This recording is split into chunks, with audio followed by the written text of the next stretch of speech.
waited long enough for another live finals. We are here in Nottingham at Confetti X.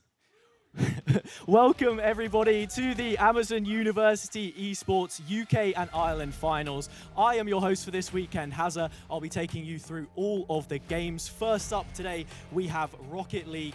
A double elimination bracket, now only 3 teams remain. 2 in the lower final, Roehampton and UEA will be facing off against one another with Warwick waiting in the wings.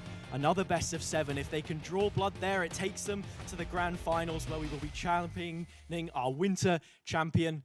But what are the stakes, you ask? We have plenty coming up. For every winner of all of the finals that we have across this weekend, there is a £100 Amazon gift card up for grabs. But as well as that, we also have a place at the University Esports Masters tournament here for Rocket League specifically. So we've gone over the details, but now it's time to get introducing these teams. From the University of Roehampton, Roehampton Monster Shop.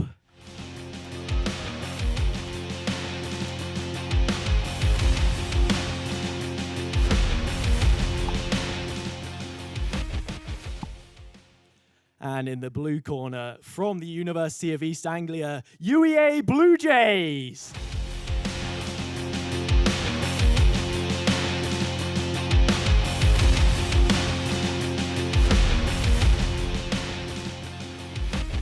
So, from Roehampton, I'll come to you guys first. Crisis, you guys came from the upper bracket final. How's your confidence feeling coming into this game? We had a tough loss against Warwick, but we played UEA a couple of times and it's always gone to game 5 or 7. So hopefully it's a good series again, but hopefully we don't lose this for the first time against them. We have an amazing venue here as well. How are you guys feeling to play in it? Are you excited or maybe a little bit more nervous? We're excited. This is the first time for some of us. It's nice to play in front of a crowd and in a studio like this. It's really cool. Thank you very much. Now I'll be heading over towards the UEA side. We have Ant-Man here. And you guys have been here for a while now. You've had a few hours to settle in. How are you feeling ahead of this game? Are you looking forward to it? Yeah, we're looking forward to the game. We're pretty confident in ourselves.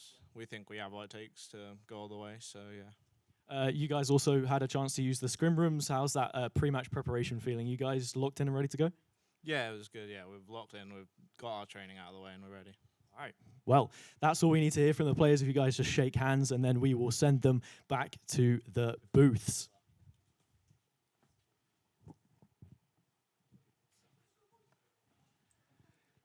We've done plenty of introductions already, but there are a few more faces yet to be revealed. Audience, if we can give it up one more time and make some noise for our casters in the booth. We have Orion and Auxin.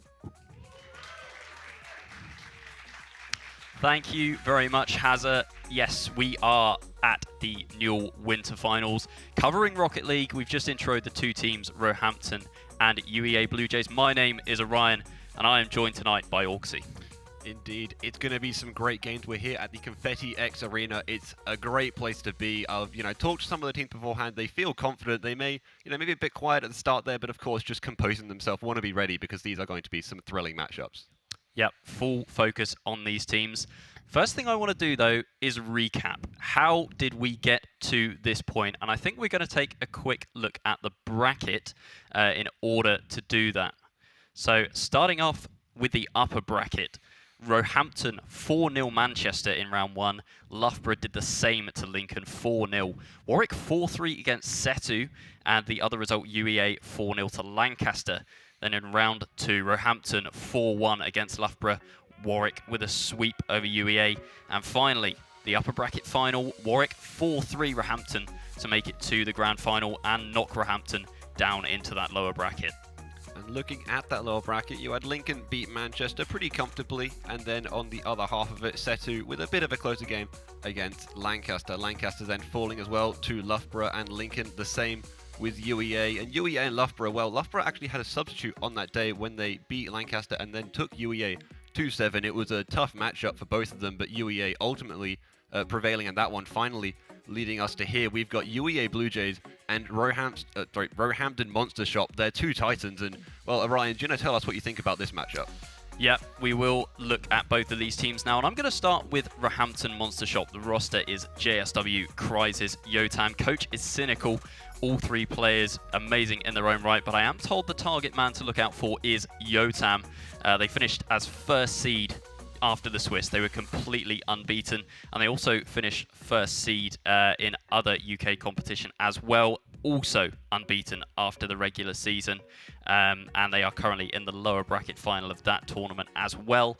Their most recent result, and this is quite a poignant one, is a 4-3 victory against UEA in the other tournament. They also finished in 9th, 11th place in European University Rocket League, so competing against the top teams in Europe as well. Yeah, both UEA and Roehampton, they're very prolific, not only in the UK scene, but all across Europe. And looking at UEA, actually, I think my money is on them to take it. They've got Snipe, Ant-Man, and Eclet Mackers with Pascal being their coach. They feel confident. They look very good, despite their Game 7 loss to Roehampton only Tuesday, I believe it was. They look solid, these teams. They've always been very good. But again, I think UEA were actually the second or third seed, the third seed. Coming out of the group stage in Newell. So again, there's not much in it. They had some of the toughest matchups. Looking at their opponent's win rate as well, they were a 70% opponent win rate. So you're seeing they're putting up, they've been put up against some of the top dogs, but they're still managing to come out on top. So no doubt they're going to be really, really strong, very confident, and I do think they'll be taking this one. Well, if you're making a prediction for UEA, I think I'm going to counter you. I think my money is on Roehampton. They have looked absolutely stellar in all competitions. UEA's only real big result that seems to trump both Roehampton and Warwick, who we'll talk about a bit later, is that UEA finished much higher in European competition, finishing in 5th to 8th place, and they have also qualified for the spring split of European University Rocket League as well. So UEA doing better in Europe than their rivals that are present here today, but are they going to be able to do it on the day, on LAN? That is the big question.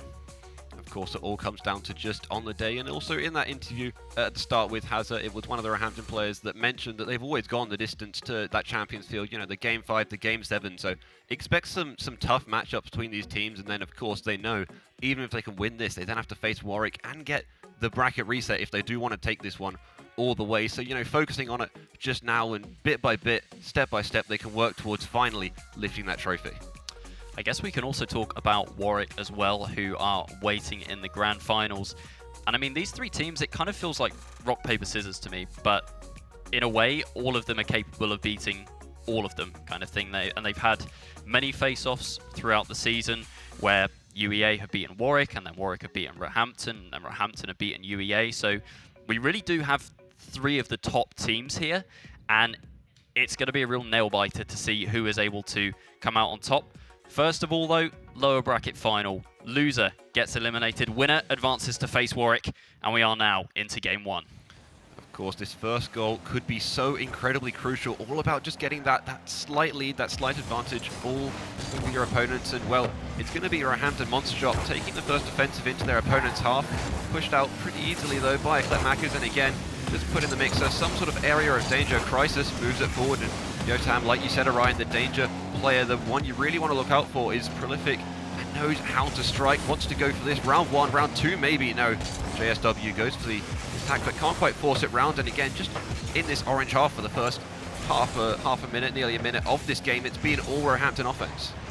Yeah, as you say, we've been stuck in the orange half so far. Roehampton looking to be the team starting off on the front foot, but we now do have some offense for UEA as they're generating pressure in the midfield. Macca's dropping one down, looking for Snipe, but not quite finding the angle.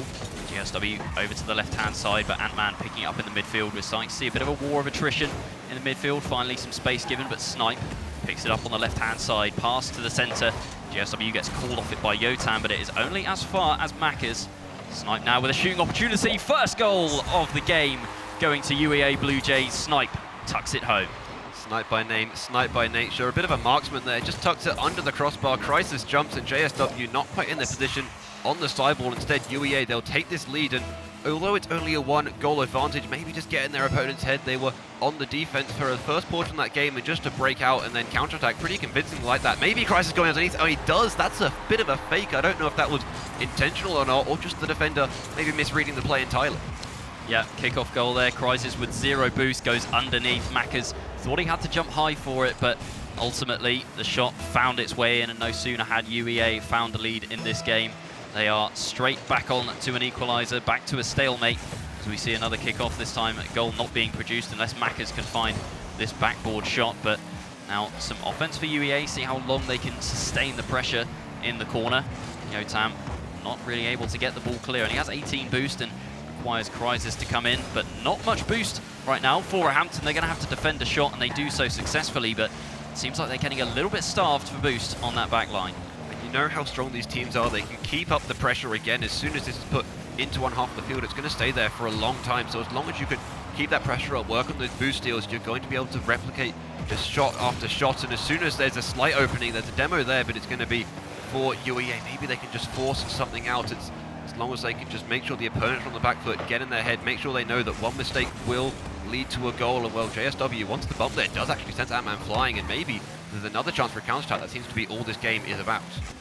Yeah, it does seem to be a real midfield battle, and then one team breaks out, goes for that opportunity, but neither team really wanting to overcommit just yet, and you can see why. They've still got 2.5 minutes left to try and find a more well-orchestrated goal instead of sending everything in the proverbial kitchen sink, as it were. But we might see one drop down here. Ant-Man didn't have the boost to get up for it. Snipe now as third man, might get blocked out by GSW here.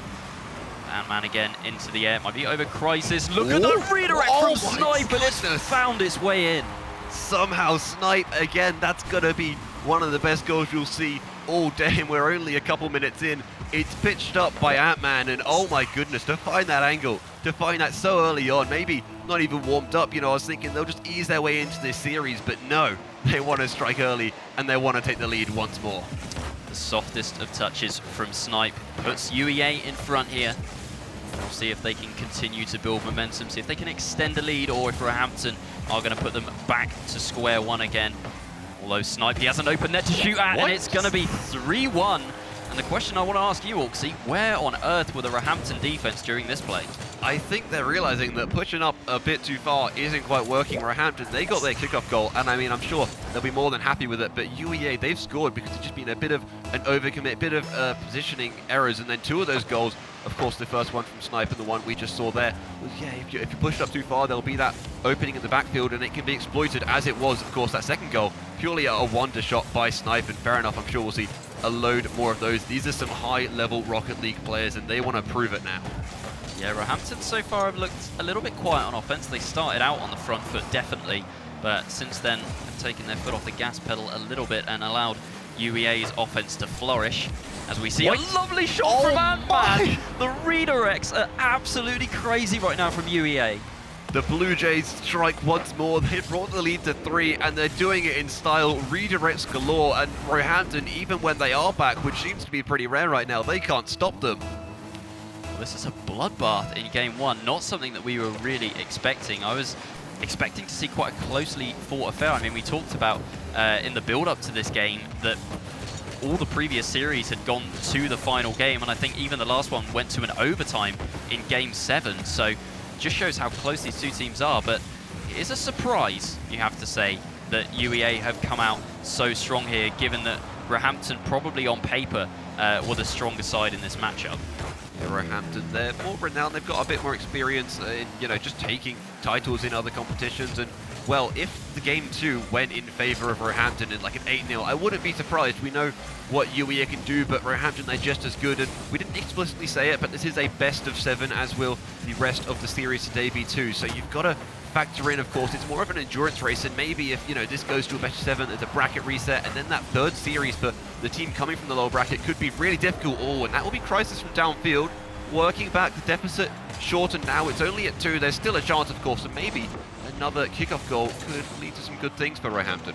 Yeah, Crisis there with a long-range shot. I think there was a demo onto a UEA player as well, so rotation inevitably broke down, but I feel like UEA at this point have done enough to take game 1 here, barring a miracle comeback from Roehampton, and UEA can be happy with themselves. They haven't really made any mistakes so far, and they have definitely had the better of Roehampton.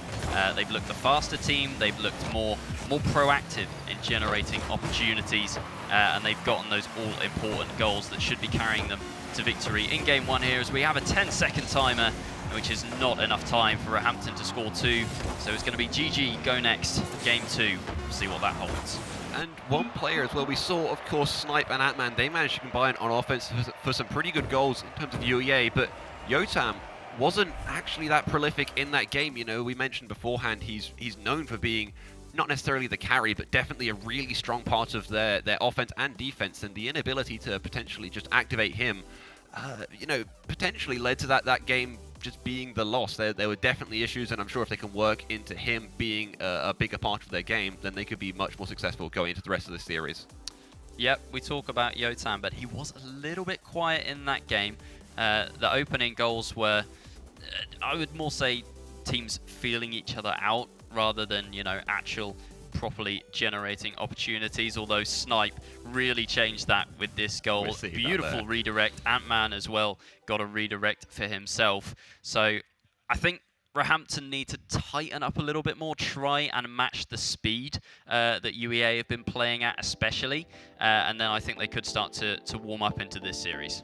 Oh, definitely. There's more than enough opportunities. Of course, 1-0 in a best of 7. You've got plenty of time to adapt. You can change your game plan. All teams here, they've got coaches of all levels, of course. Warwick even having Tadpole, who is, you know, one of the best in the game, you assume, but still focusing on this game. You know the players, you know the captains, you know the coaches. They're all going to be in each other's ear. They want to make sure that the teammates are, you know, their spirits are uplifted and their confidence, because this is such a mental game at this point. It's only 1-0 down. That changes pretty much nothing in this series score. As long as you can regain and work through to a tied series after this, then Roehampton will be in a very good position. Otherwise, UEA might just start to try and run away with it. Yep, they might, but we are now into game 2. That is a good save from Crisis to deny a very early opening goal. I feel like that could have been the catalyst really behind what led UEA to that dominant victory in game 1. Just getting that early goal, especially, you know, when you're on land, when there's a bit of nerves, getting that early confidence boost could have been crucial for them, and it might even help them to build momentum in the series. We'll have to see if Roehampton can do the same.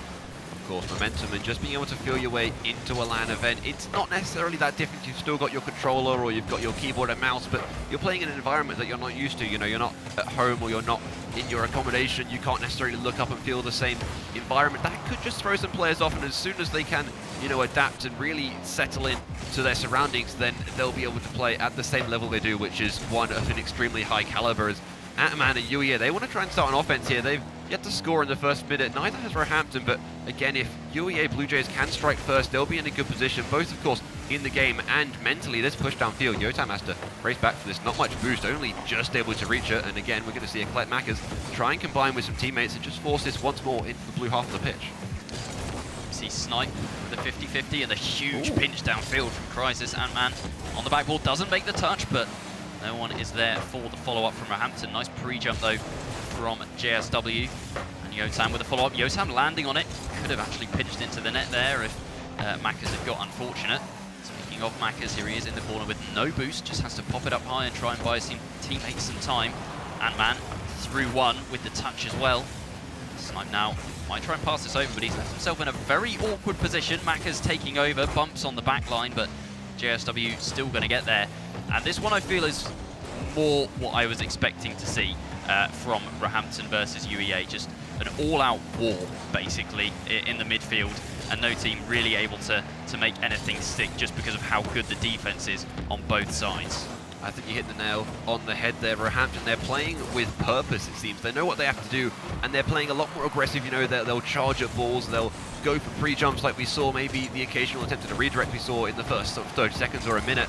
And although it hasn't necessarily gone into or turned into a goal, they're still going for these things. They're making sure they've got players back. There's no overcommits like there were last game, and they're playing sensible Rocket League, but they're playing very dangerous. UEA, they're not putting themselves in bad positions, but Roehampton instead force them into those less than favourable ones, as it is put once again near the Roehampton box, and just maybe Snipe can turn this one into an assist. No, goes for the Doomsy dunk. That won't come to fruition. Instead again, Yotam downfield, JSW, maybe that's high and wide, but there should be someone to receive, and Crisis goes for the shot. Crisis again, that's only just off the crossbar. There was an opportunity there, and somehow Roehampton couldn't convert.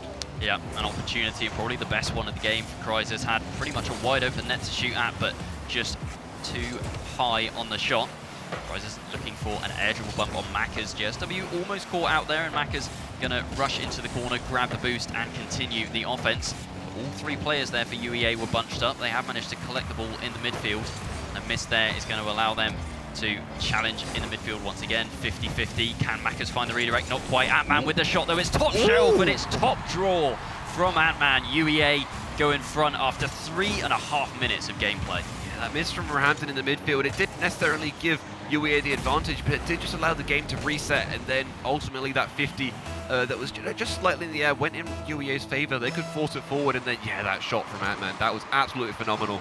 Found the gap and threaded the needle in such a way that meant that we saw only just eke ahead. They've still got 1 minute and 20 to concede to Roehampton, who, by all means, are still playing very well. They're showing no signs of stopping. They want to pursue this, and they want to make sure they can keep the offensive up, but I'm seeing a Collect Mackers in the opponent's pretty much defensive third, trying to chase them down, going for bumps and demos, and I like that mentality. Again, just get in their head, or as much as you expect players at this level to not necessarily be tilted by demos, if you can just throw them off their game plan that bit more. We've seen what it did in the first game. There's no reason that can't continue in the rest of the series.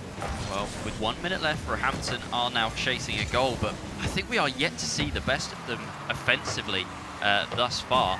They've maybe had 1 or 2 opportunities, but UEA right now just look the better team in all areas of the pitch, and I'm a bit stunned, really. I was really expecting more from Roehampton, given that they were literally unbeaten in both of the regular seasons of the 2 UK tournaments they've been participating in. So I still feel like Roehampton have more to give. I don't want to count them out just yet, obviously. I mean, it's game 2 of a best of 7. But UEA right now looking absolutely stellar form. And I can't see, if things stay the same, that anything is going to be changing now.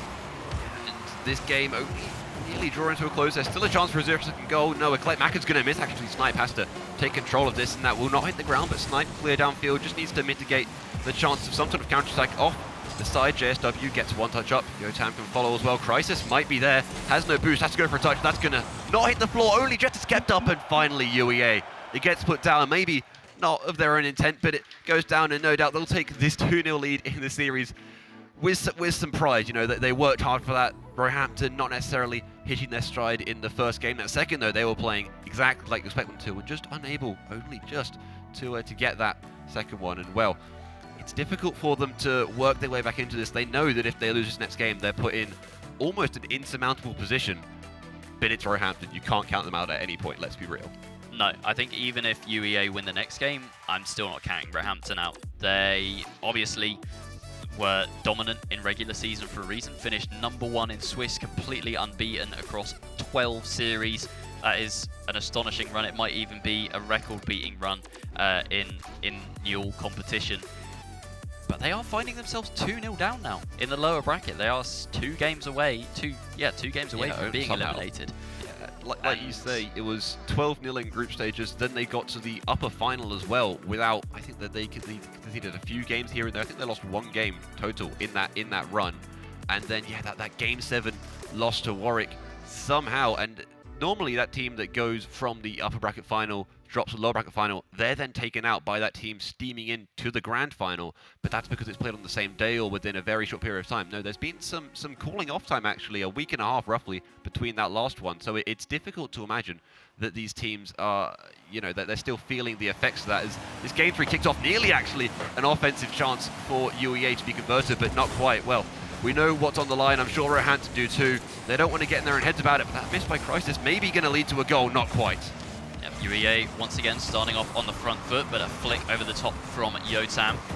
It's not really going to do any damage. That one has dropped down dangerously in front of net. Lovely touch from Snipe off the ceiling. Ant-Man now taking control, but can't find the midfield. Potentially even looking for a bump there on GSW. We'll keep an eye on that to see if UEA are employing the aggressive plays to try and punch a hole through the defense. I'll tell you who has punched a hole, Ant-Man with that shot.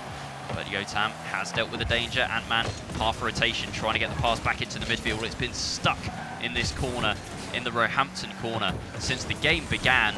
Finally, they might start to break out here, but no one going to hit the ball on that occasion. JSW bumped as well. This could be disastrous for Roehampton, but Yotam into the corner, into safety. It's dropping down off the ceiling, whereas Snipe gets the 50-50. Mack is going to turn on it, but finally, UEA forced back into their own half for a moment. Again, Yotam hasn't necessarily been the most prolific on offense, but had chances on defense and made it work. Never mind, Eclet Mackers and the rest of UEA, they want to push forward once more. This third game, they want it, and you can see Ant-Man takes it all the way, gets the bump. Finally, the ball drops down to awaiting Eclet Mackers, and that is an amazing way to put them in the lead here. Yeah, that is an absolutely monstrous bump from Ant-Man. Whether it was intentional or not, we couldn't quite see from his camera, but it has worked an absolute treat for him. And once again, UEA with an opening goal. I think so far, Roehampton have only scored one. They, at this point, if things stay the same, UEA will be going on to match point. Is it going to be 2? Oh, not quite. The redirect makes the save off the post. That was absolutely insane. If that had gone in, it would have probably broken the speedometer in game. That was quite a fast one, but Roehampton surviving by the skin of their teeth. We're not even halfway into game 3, and I was going to try and make some sort of analytical point, but no, UEA want to shut me up, and they want to score. They're keeping the ball just for a bit longer in the opponent's half. Yotam wants the redirect, but I think he just chipped that a bit too far up. Instead, Snipe gets a nice catch and a flick as well.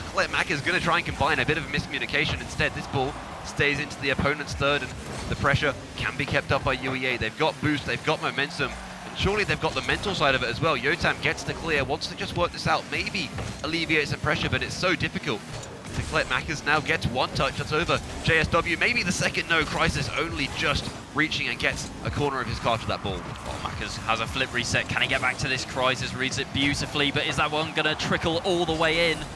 Not quite. Ant-Man, though, jumping from the opposite side of the field, makes a touch in midfield, and I think that is key to point out as well. UEA are just going for the ball from all positions, and just the philosophy is just beat Roehampton to the ball. If they can't touch it, they're not going to score. Yeah, in that last play there, UEA, they were all up. All three of them were in the opponent's half. It was just about to be cleared out, and then instead of trying to retreat and catch the ball in their own box or something, no, you just saw, I believe it was the Mackers, went for the aerial at halfway just to catch it, and again keep the pressure up, make sure that Roehampton Monster Shop, they had no time to breathe, and again they nearly don't. Could put Snipe under some pressure, but instead he wants to counter-attack and bring it forward. That's going to not be around Yotam. Consistent as always, but still unable to get many chances on offense.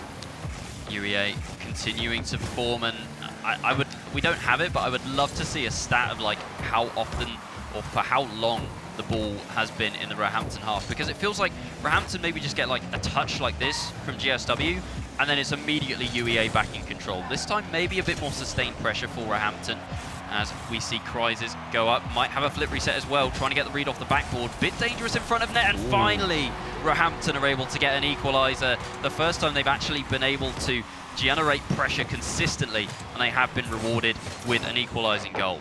Like you say, just working out how much of the time actually been spent in the UEA half, or how many times Roehampton have hit the ball and then followed it up into the UEA half rather than just to clear the thing and put right back into their own half. But no, they've got their second goal in this series, and instantly I'm seeing on the player cams, they seem maybe a bit reluctant. I don't know if that's just how they play, how they sit, but no, they've leant forward, they understand a bit more, they're still in this, they can score. We've got a minute left, and it's a tie game at 1-1, so it really is anyone's, and if Roehampton can manage to win this, which I'm sure they have the ability to do, or maybe Ant-Man going to stop that, but no, if this can be one, I was going to say Roehampton, they had a chance. UEA want to stop that hope, want to stop that dream, and with just under a minute left, we're going to see all three players from UEA, they'll get involved in this, and they'll put in the leading goal. Yeah, this game is a really pivotal point in the series. If UEA continue to hold this lead now that they've just got with 50 seconds left, they will be on match point and on sweep point.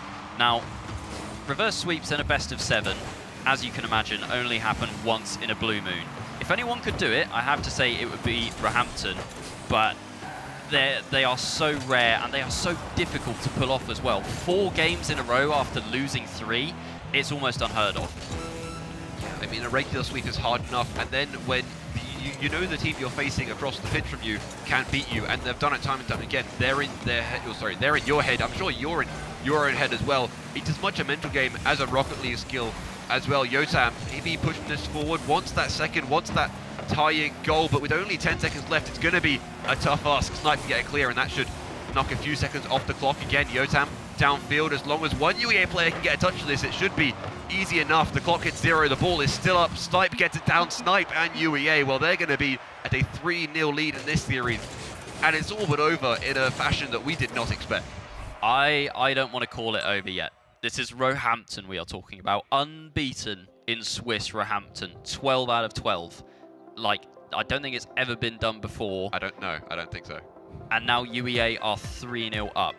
If Roehampton win the next one, then they can start to build momentum. But they're just not hitting their stride. They don't look at their best on offense. Their defense looks good, but UEA just continuing to pile on pressure in all areas of the pitch. It's just absolutely haunting Roehampton.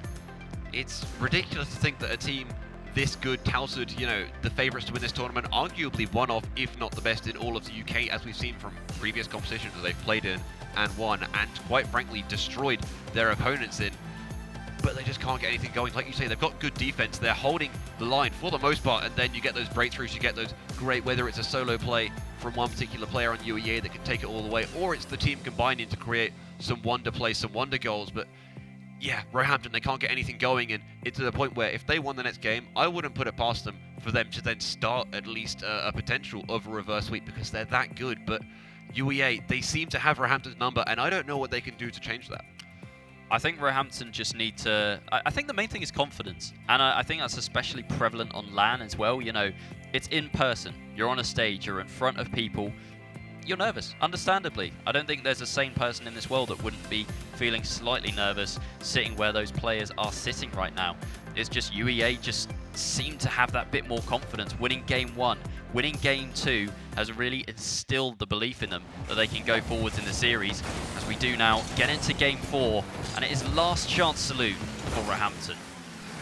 Roehampton, they were forced into the lower bracket with a game 7, a gut-wrenching loss, I'm sure, and now in an equally but so different fashion, they could still be put out in just a tough way to go. You know, a 4-0 sweep, they've dished them out. They very rarely receive them. This could be one of the few times they do. UEA, they know exactly what they need to do, and that is just play the same game they've been playing. Roehampton, they might try and change it up, but UEA, they've dealt with that before. I'm sure they can do it just one more time.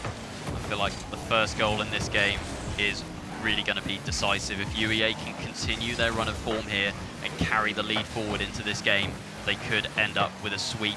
Conversely, Roehampton need to try and find that go-ahead goal. They need the confidence behind them if they really want to stake their claim in the series.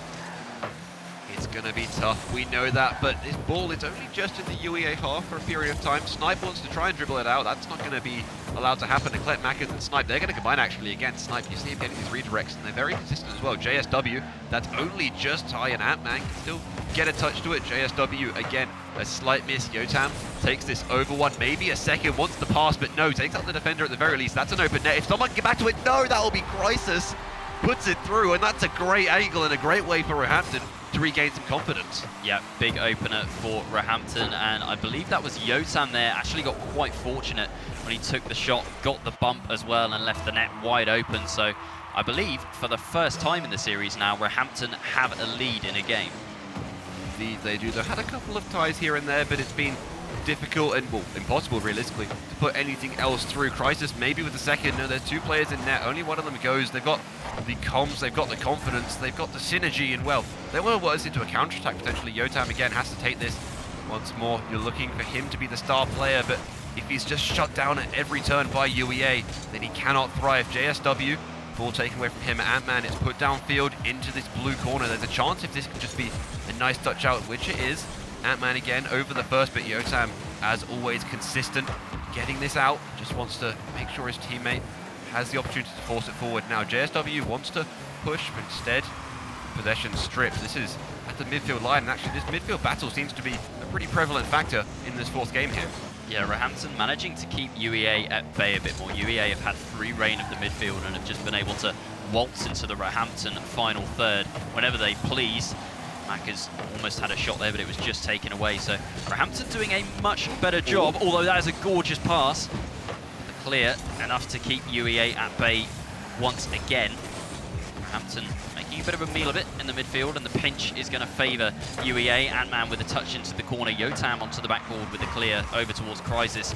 Roehampton definitely linking up better as well, and this one might just sneak in as well. Crisis with a lovely touch at the near post. Roehampton seem to have woken up in game 4, and thank God they have, because we did not want to say goodbye to them just yet. Of course, Roehampton, they may be down, but they won't be out, not just yet. UEA, they have to keep fighting to try and win this, and the first 3 minutes of this game, they actually seem to fly by Roehampton. They've managed to get 2 on the board and no real pressure on their net. There's been a few chances, but nothing too dangerous, nothing they can't deal with. And as much as they seem a bit static potentially on defense, they're making it work. They're making sure they can link up. And well, that second goal, you saw them celebrate a bit. You know, they got loud. They had cracked a few smiles. They know what they can do, and we're finally seeing that really come into play.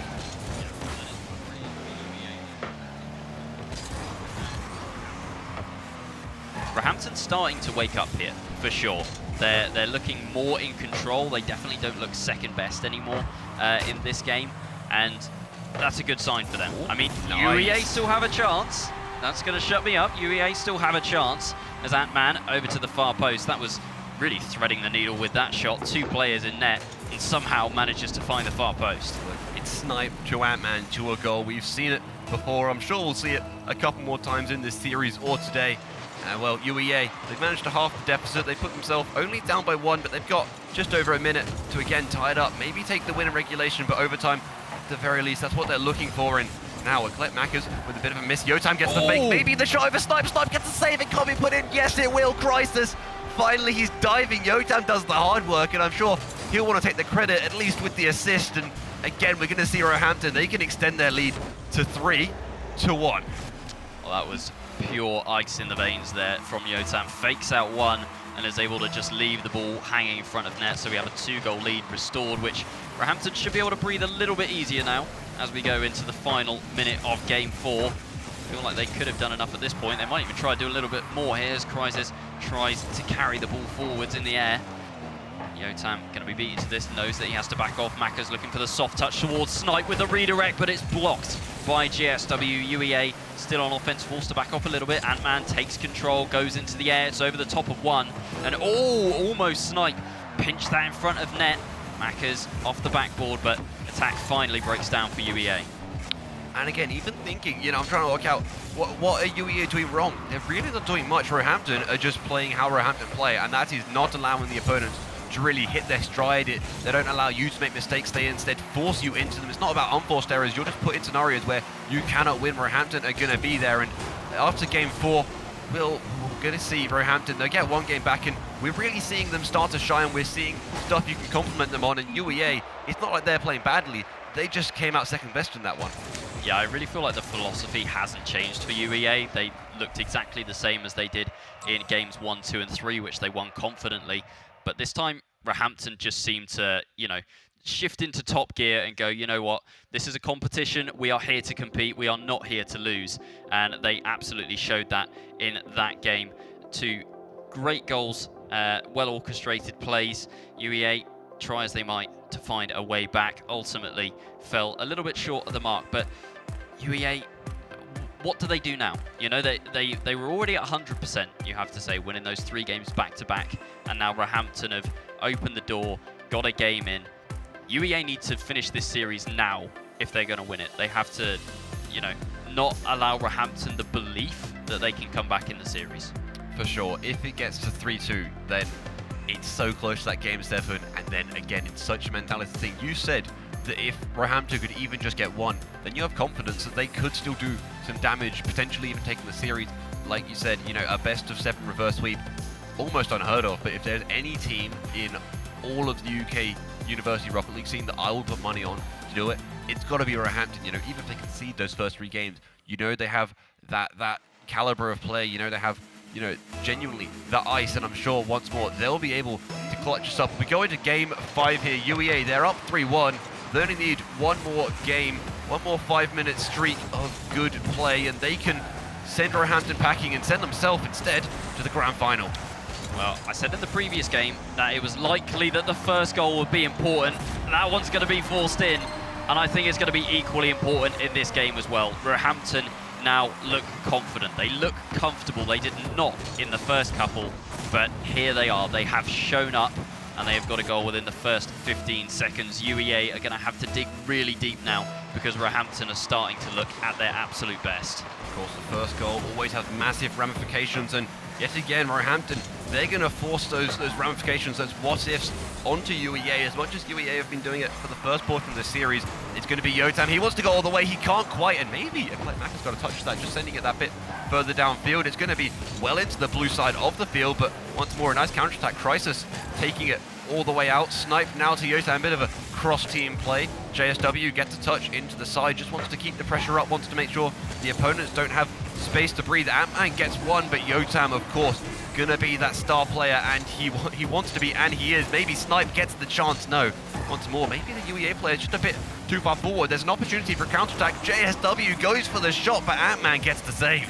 Yeah, UE are not being given the freedom that they were allowed by Roehampton in games 1, 2, and 3. You can see players going for balls, thinking they've got that final shot, but a player from Roehampton is just that little bit faster. I think that is the dynamic that has changed the most between games 3 and 4, and it continues to prevail here.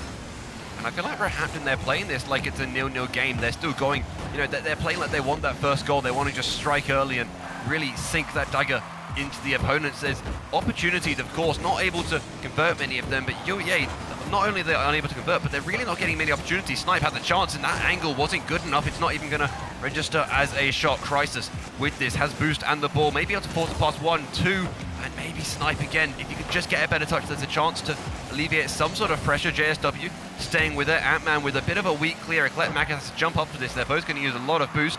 Yotam with a miss. Crisis, final player back. If this can be put in, it could be magical. Yotam wants the angle. That would have been absolutely...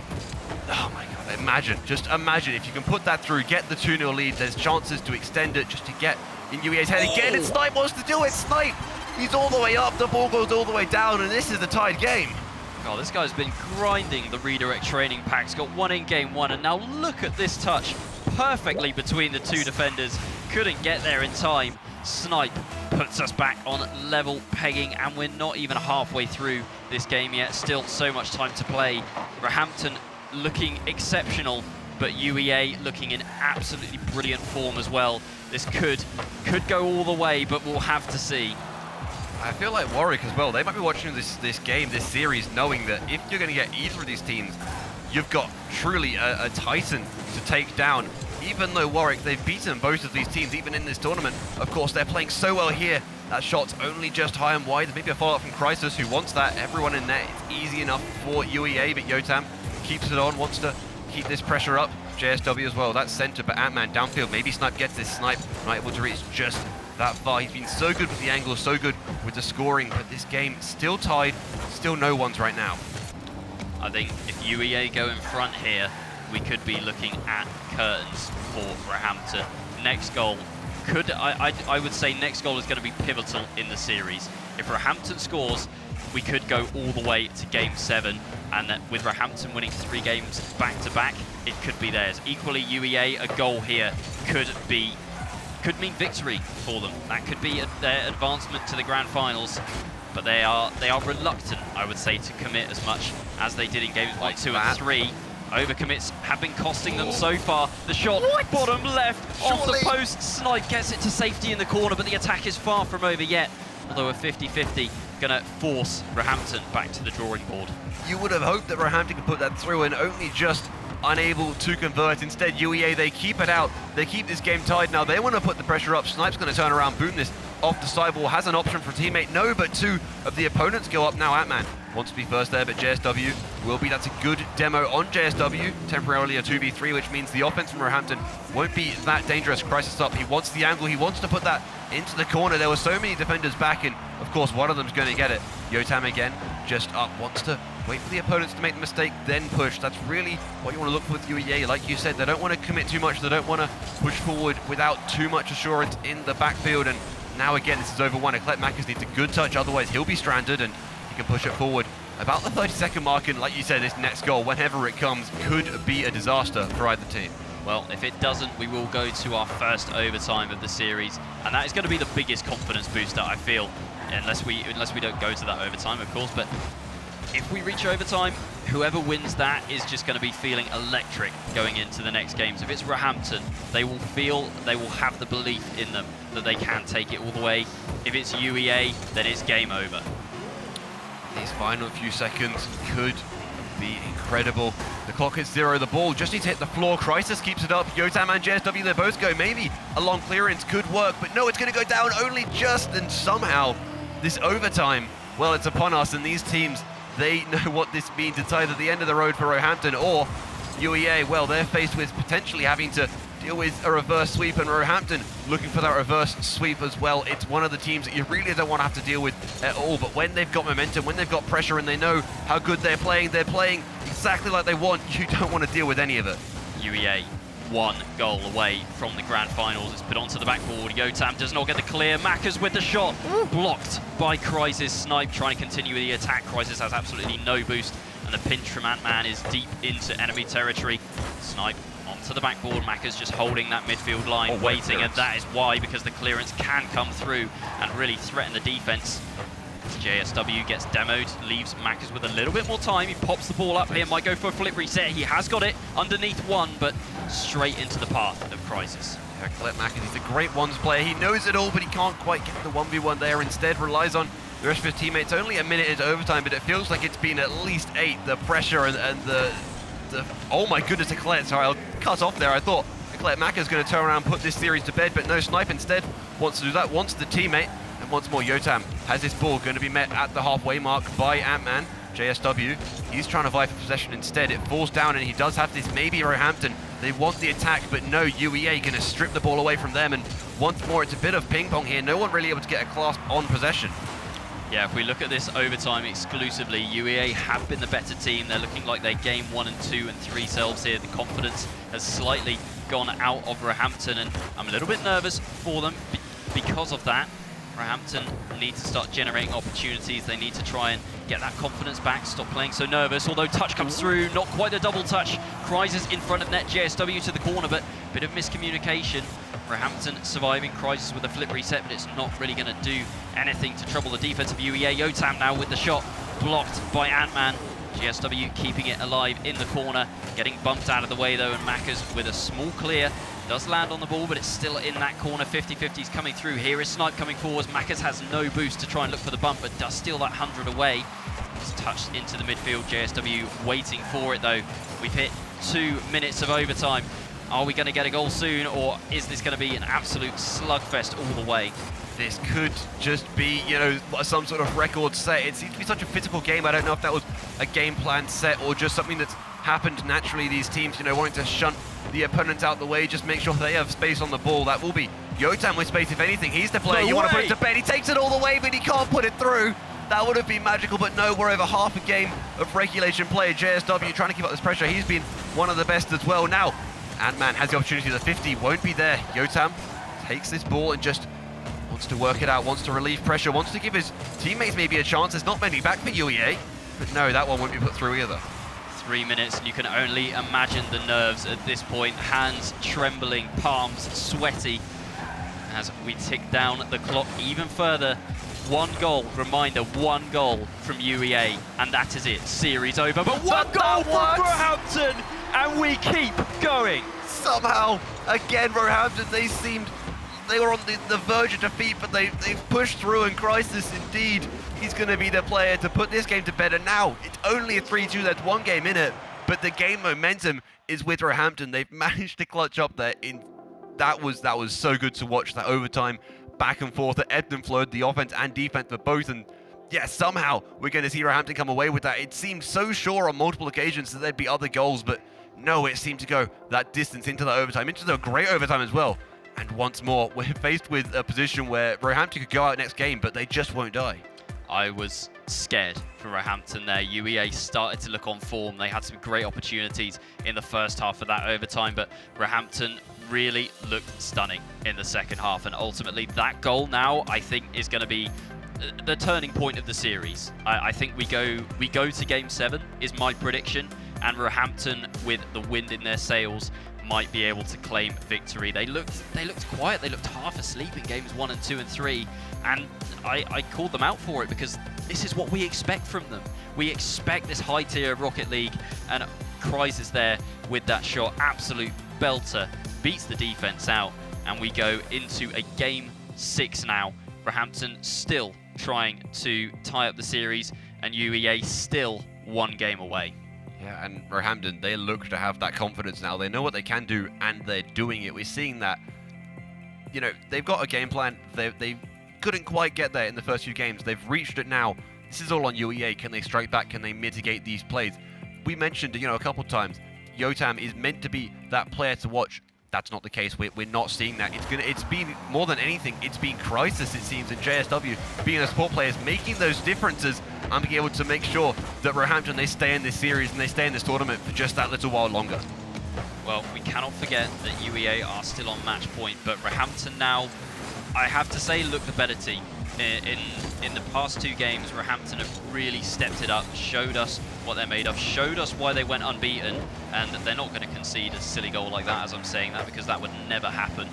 As we see UEA on offense, Ant-Man trying to get that ball down to a teammate, Snipe into the corner, it's straight up and straight down, Snipe with another touch, but no one really following up. UEA being a bit more penned in their own half now, Roehampton giving UEA a taste of their own medicine for games 1, 2 and 3. I think the thing in the first sort of game or two was very much the connections we saw from UEA. We saw, just some great cherry picks from Snipe, but the team combining in general, whether it was 2 or 3 players from an intentional passing play or just reading their teammates' mistakes and movements and being able to work off of that. We've barely seen any of that in the latter half of this series instead, and I'm wondering if, if they could just work those together, maybe there's the opportunity to go for goals, because that's how they beat Roehampton at the start. They were maybe pushed a bit too far forward, they weren't set in their defense, and it was easy enough to pick them apart. Ant-Man wants to go for this shot, but JSW again, such a crucial part of this Roehampton team and won't let them down just yet. Yeah, crucially, the 2 games that Roehampton have won now, they've scored first. So I really think it is all about confidence. If UEA can get an opening goal, then, then we start talking about UEA coming back into this. But that is just how Rocket League works. It's all about momentum and just, feeling yourselves, vibing a bit. And the other thing is, we're on LAN. All 3 of these teams have made it.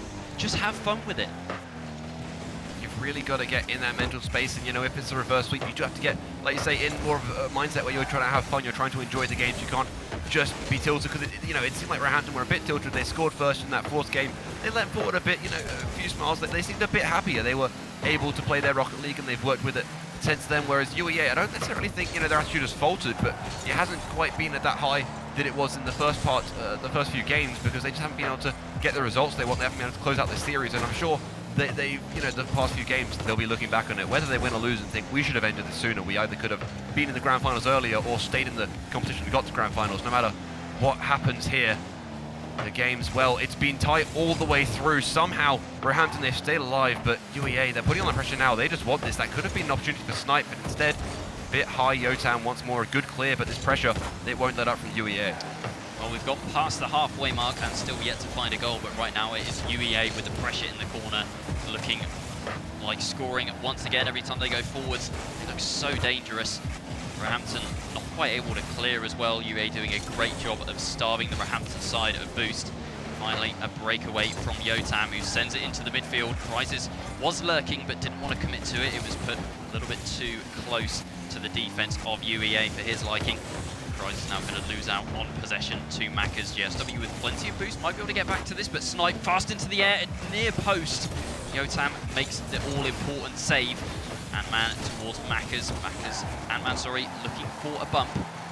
Not finding it, but they are very much sending one player at a time at the moment. Oh no! Oh JSW. Yes, Roehampton. JSW, well again, they seem to be laughing now. Laughing that UEA thought they could take it, but it doesn't matter, because JSW with an excellent low 50 forces it through and takes the lead with 80 seconds left. They squeezed it right underneath, and it's taken this long to find one goal. UEA haven't looked like scoring as much this game. Yes, they've been able to generate the pressure, but the end product has just been missing slightly, and they are getting outsped in all areas of the pitch. Can JSW get this? Never mind, Crisis can. 2 goals for Roehampton now, and it looks like we could be heading to an all-important series-deciding Game 7. And if it's this scoreline or worse, then I fear for UEA. Roehampton, both the players in the crowd, it seems, getting loud. They know who they want to win this, and well, they've got the support behind them now because they know what they can do. They've proven it online. They're proving it on LAN now as well. This is forced forward into this blue half, and really UEA, they're going to need at least a goal, even just for consolation, if they want to have any sort of mental chance in this Game 7. Now they could come out swinging and they could win Game 7 by multiple goals, but given what you've seen Roehampton do, and again try and force this through for the 3rd, I highly doubt that UEA can clutch up. It's been so good the way they fought, but I really don't know how they're going to deal with Roehampton in Game 7 with this sort of momentum. Yeah, UEA also are giving Roehampton way too much space now. Look at this in the midfield. Yotam just has absolutely free reign. He does what he wants in the midfield right now. And that has changed fundamentally from Game 1 for UEA. UEA were all over Roehampton games 1, 2 and 3, even making challenges, taking off for aerials from the wrong side of the field. That's missing now for UEA. They haven't been doing that. They haven't been keeping up the pressure on Roehampton, and I think that's allowed Roehampton just to play their game a bit more and play to their strengths rather than UEA exploiting their weaknesses. UEA might even be forced to be scoreless in this game. Roehampton seeming like they're on course to be keeping a clean sheet. As we go into Game 7 now on Champions Field. Not quite the champion yet, but we will be seeing who will be advancing to face Warwick in the grand finals. 5 minutes plus or minus an overtime away. Look, if UEA can get through, then Warwick are going to think it's a team that can clutch up when it matters, no matter the scoreline. If it's Roehampton that gets through, they know that no matter the scoreline, they can come back, and they can come back in such a tremendous fashion. Again, like you say, Game 7, it's all about nerves. I'm sure, if anything, the coaches and the captains, they'll be talking. They want to make sure that the nerves are okay, they're settled, because it's such a difficult thing to think about, really. Game 7, I'm seeing more than anything in the player camps. UEA, maybe they're relaxed a bit. They just sat back, not as necessarily leant forward as focused. No, they want to keep calm. They want to make sure that they're composed, because this will be truly, if anything, a test of mental and a test of nerves than Rocket League. Yeah, the mental game here is going to be absolutely huge. I mean, Roehampton at the start, they looked quiet, they looked nervous. Now they've woken up. Now we are seeing peak Roehampton. We are seeing the Roehampton that got to the end of the Swiss stage unbeaten. I worry for UEA now. They looked so good out of the blocks, but right now they've lost 3 games in a row. And yes, Roehampton picked themselves up and dusted themselves off at this point, and they now find themselves in Game 7. But it's one more game, and UEA have just lost the past 3. I worry for UEA, but hopefully it'll be a close fight, a close contest. Confetti X Arena, Game 7, are you ready? I said Confetti X Arena, Game 7, are you ready? Slightly more enthusiasm, we like to hear that. Well, this game's having kicks off, and like you said, in any game, this one more than any, it seems the first goal could pay dividends for the scorer and the scorer's team. UEA and Roehampton, winner gets to the grand final. They've got a waiting Warwick. They've both lost to Warwick, but the winner of this will be feeling pretty confident. You know, they've managed to clutch up at this point, work back from a deficit, or win when they really need to. And collect Macca's maybe the opportunity there, but not quite put through. Yeah, very early opportunity. Go ahead goal is going to be There we huge, go. and it's going to be Macca's for the first time in 3 games. UEA strike first, and that might be what they need going forwards in this game What a to drop put the down. confidence back in themselves. Snipe again, just tease that one up, and Macca's easy enough for him. It's pretty much an open net. And again, looking at the players on UEA, I'm not, you know, they scored 1 goal. I'm not completely flipping on who has the momentum here, but they've got 2 prolific ones players, 2 players that are very good in the 1v1 play. You have to have a very good mentality to climb as high as they have. So I'm sure you won't be completely down and out. And again, you might see just a bit more of a push here. They're going to keep in their opponent's side of the field. That shot forcing 2 to jump. Crisis directly back down, but again, a nice demo actually on Snipe. This will alleviate some pressure. Yotam wants to push it forward, but Eclat Macca's won't let that happen. It's right back into the Roehampton side. Yeah, Macca's forcing it long and forcing players from Roehampton to jump for the ball, use up their boost, and then the attack continues as Macca's pushes it into the corner. Ant-Man with the follow-up. 50-50, gonna go the way of Roehampton, but Snipe with a big booming clear all the way into the far corner. Gonna follow it up as well. Yotam touches it into the midfield, but a miscommunication there from Roehampton. No one really wanted to go for the ball, and it's allowed UEA to come back onto offense here. Yotam into the corner. Oh, it's Yotam in the corner. And now GSW with the clear long, but it's a bit hurt and hope from Roehampton as Macca's with a redirect now. We saw one from Ant-Man, we saw one from Snipe, and now in Game 7, here comes Macca's with a beautiful touch past the defense. That's his second as well, and UEA Blue Jays, I'm sure they were feeling pretty rough after the last few games, but they've put themselves in a more than favourable position. Roehampton, again, if they can work back in this series, I'm sure they can work back into Game 7 when it's all on the line again. It's pretty much the exact same scenario, but they're put in a position where UEA, they'll have the confidence once more. They want to work forward, and they will be able to with this touch from Eclat Mackers, who has been much more of a supportive player, I feel, playing just that transitional role, making sure that the offense stays going for UEA. Instead, going to be at the end of it in this game, has the brace and wants to work that maybe into a hat-trick. I'm sure if he gets the assist or even his teammates have all the goal participation, he won't mind as long as they can pull ahead of this and maybe even get to that 3 or 4 goal lead. Snipe touches one down. Mackers might have a free shot here. Maybe. JSW's put it back onto the backboard. Mackers going to have to retreat. Snipe coming back in for it though. Plenty of boost in the tank to work with, but it's now turned over to Roehampton. They might get a goal back here. Snipe dashes across the goal line to make the save. But Roehampton is still on offense. Nice pass to Crisis, but didn't really receive it very well. Just hit the side of his car. Couldn't generate any power back to another teammate as Ant-Man forcing it through. Crisis getting there and getting the block into the midfield. Yotam hits long onto the backboard. No one defending the backboard for UEA, but no one jumping either for Roehampton. They need to start trying to find opportunities and probe the UEA defense soon, because we're over the halfway point and UEA still 2 goals ahead. Not only are UEA 2 goals ahead, but the pressure and the shots and just the opportunities that they've been able to create, not only gain from opponents making mistakes, which are few and far between, to be fair to them, but the ones that they've forged in the fire of this game, of this battle. And well, for Roehampton, not only do they need goals, but they need shots to create those goals. And Yotam wants one downfield. Actually, Ant-Man should have that. It's going to be risky, and it's going to mean that Roehampton can again keep up this pressure with Yotam. What a great play. He's been good, but he needs to be phenomenal to close this one out. JSW and Crisis as well. They've been great, but truly, if they can combine as a 3, then they can beat this UEA side. They're pushing forward once more. They know how good they're playing. They know they can beat Roehampton at only 1:20 left on the clock. This game seems to be theirs. Yeah, UEA look to be on cruise control now. They're just suffocating Roehampton at this point. They're not necessarily chasing goals, but the midfield is being heavily contested, and it is really difficult for Roehampton to try and break through. Every time they do as well, they just find themselves on absolutely 0 boost. It's Yotam upfield with 70, but he is going to be caught out there. Tries for the shot, but immediately blocked.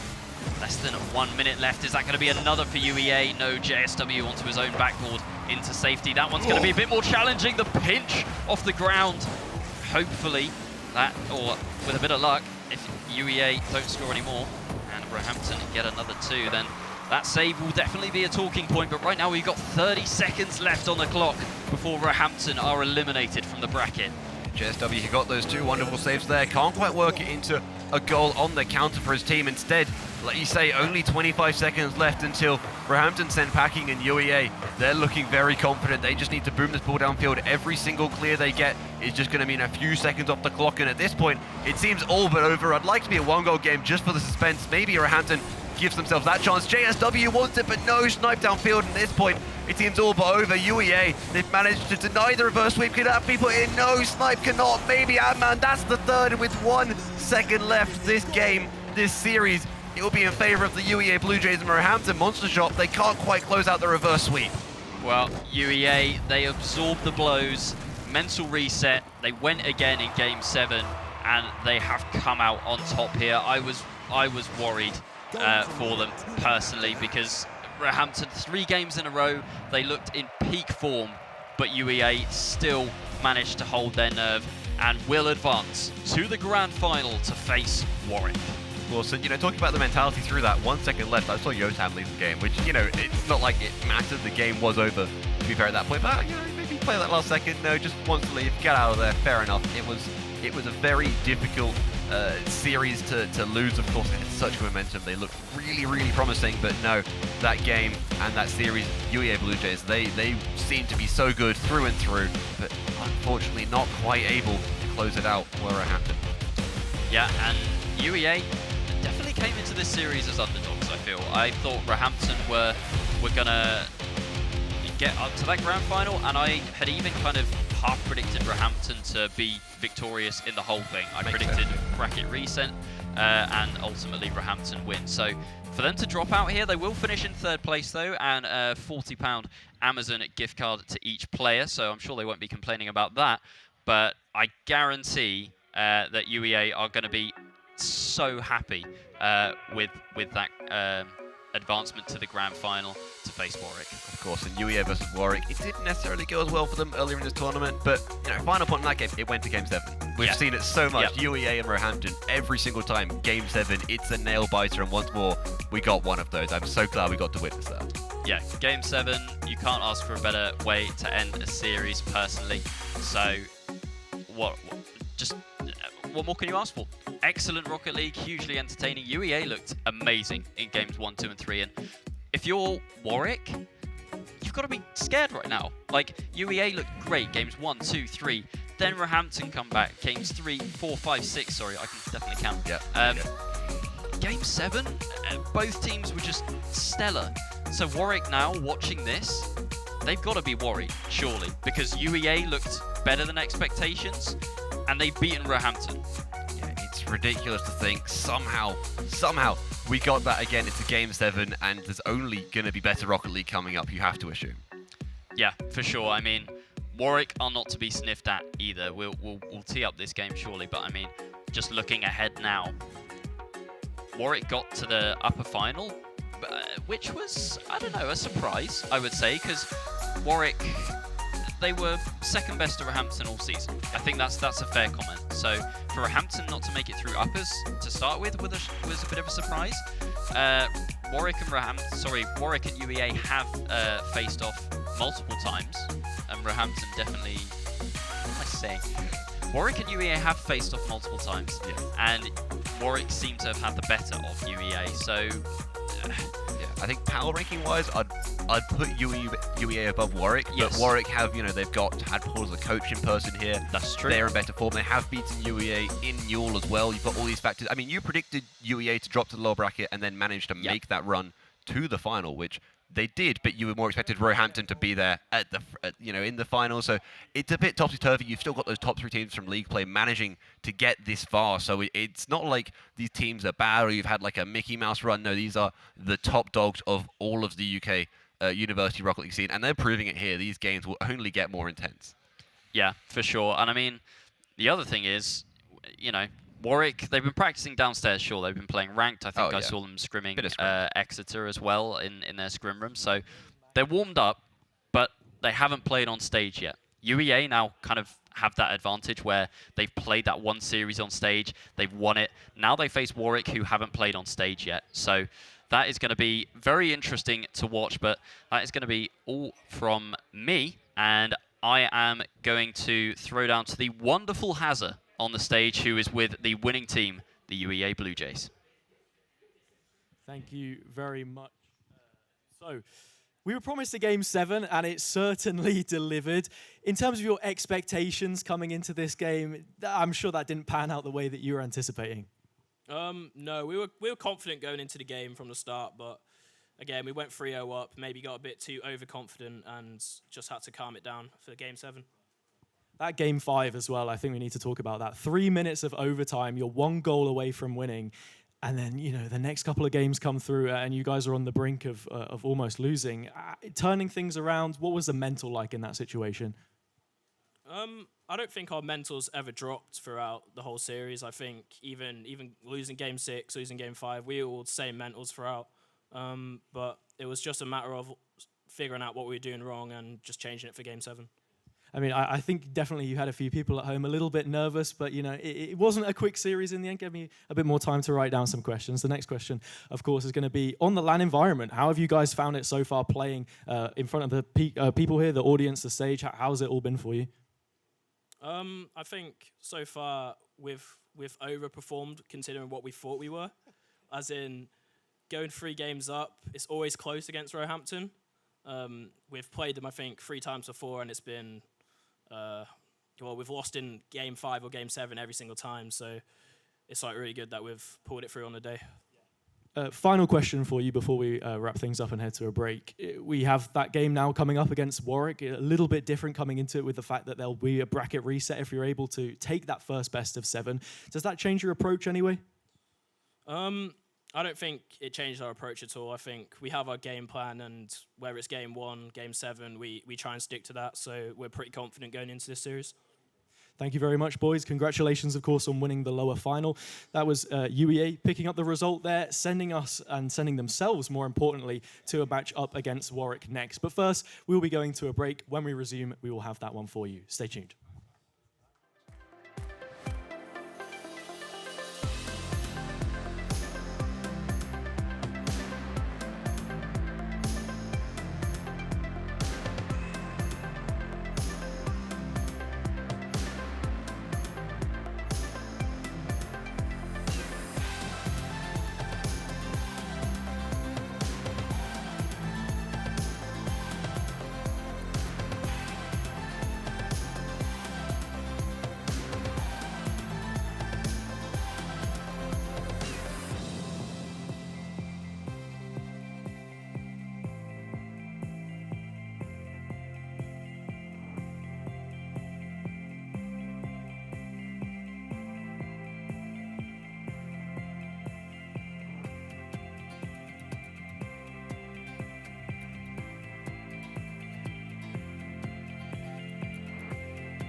Lynn took a trip to future London, saw something she wasn't supposed to.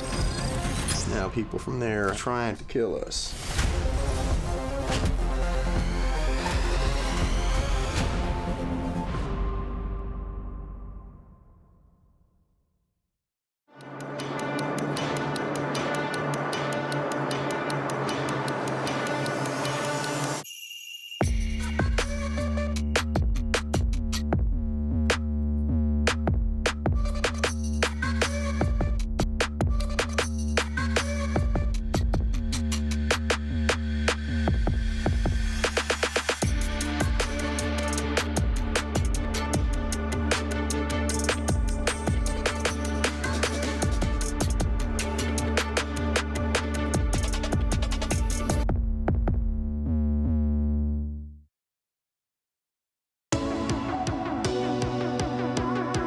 I've travelled a lot. I've been in Sweden, I've been in Denmark, and I've seen the esports programs they have there. But here at Confetti, it's night and day in terms of what the students are getting. This is by far at the front of the list for learning esports, progressing into working in esports, which is a gap I've never seen bridged.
Transcend humanity with Omen.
What is that? It's cutting edge VR, Flynn. It looks like it's something from the future, you know?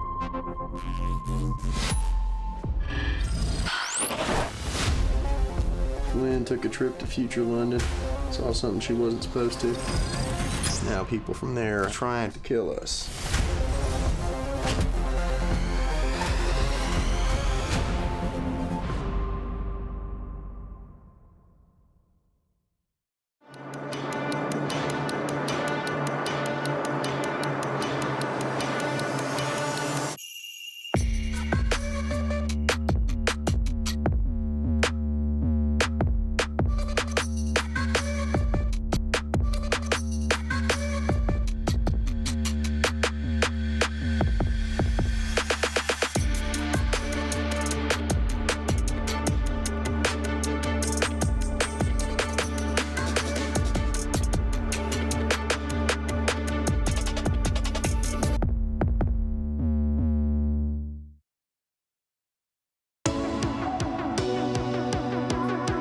I've travelled a lot. I've been in Sweden, I've been in Denmark, and I've seen the esports programs they have there. But here at Confetti, it's night and day in terms of what the students are getting. This is by far at the front of the list for learning esports, progressing into working in esports, which is a gap I've never seen bridged.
Transcend humanity with Omen. What is that? It's cutting edge VR, Flynn. It looks like it's something from the future, you know?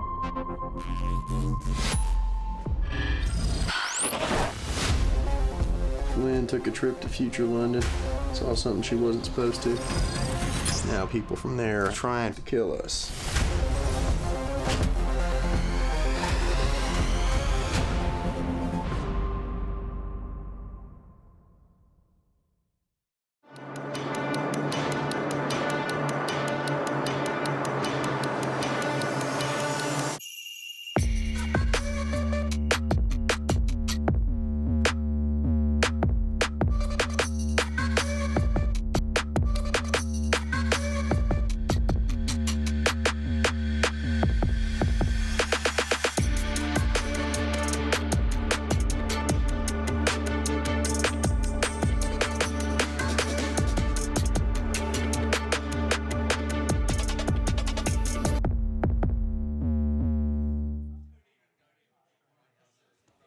Hello everyone and welcome back to Confetti X Nottingham. We are here for the grand finals of Rocket League in the Amazon University Esports UK and Ireland finals. We've already had one game which has been played, lots on the line, hundreds of pounds in Amazon gift vouchers, as well as that place, of course, in the Amazon University Masters tournament for one of these teams. A grand final now, best of 7, a bracket reset potentially on the cards. Lots building up towards this. Let's now introduce those teams. We've not seen them just yet, but it's their time to shine. From the University of Warwick, Warwick Williams Resolve.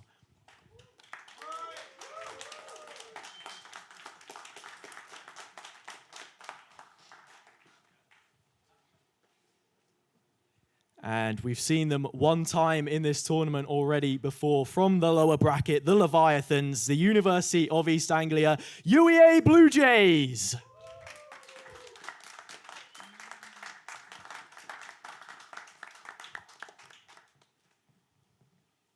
We'll start off with talking to Warwick, as we've already heard a little bit from UEA. You guys, of course, won in the upper bracket final. The name, well, Warwick, the university itself, is almost synonymous with finals at this point in time. Confidence must be high. Yeah, we know what we have. We know what we have to do. We know that we're capable of it. So it's a matter of execution. Obviously, after watching that first game, you had a chance to sit and be part of the audience. Has anything in your mind perhaps changed? That bracket reset is losing. It is effectively your game to lose. No, we back ourselves to win regardless of the circumstances, so we know we're capable of it. Very, very strong words coming out of the Warwick camp. I'll make this one brief, of course. We already spoke to you guys on the UEA side a little bit before. How was the break? Refreshed? Yeah, the break was nice, but we kept ourselves warm during it, and we're hoping to keep our momentum going into the next series. Lovely stuff. Always good to keep a cool head. I will let you guys shake hands. Or fist bump, you know, it's the esports tradition, it really is, and we'll send them back to the booth. Thank guys.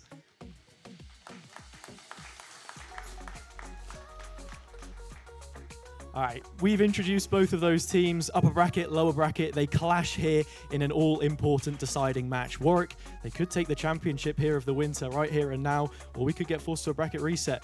The ones to guide us through all of that will be our casters, Orksy and Orion. Hello, once again, it is grand finals time. We've seen UEA already, and this time we see Warwick for the first time on stream. Potential of a bracket reset as well, Orksy, but Warwick, they seem confident. They seem like they want to do it in the first 7 games or less.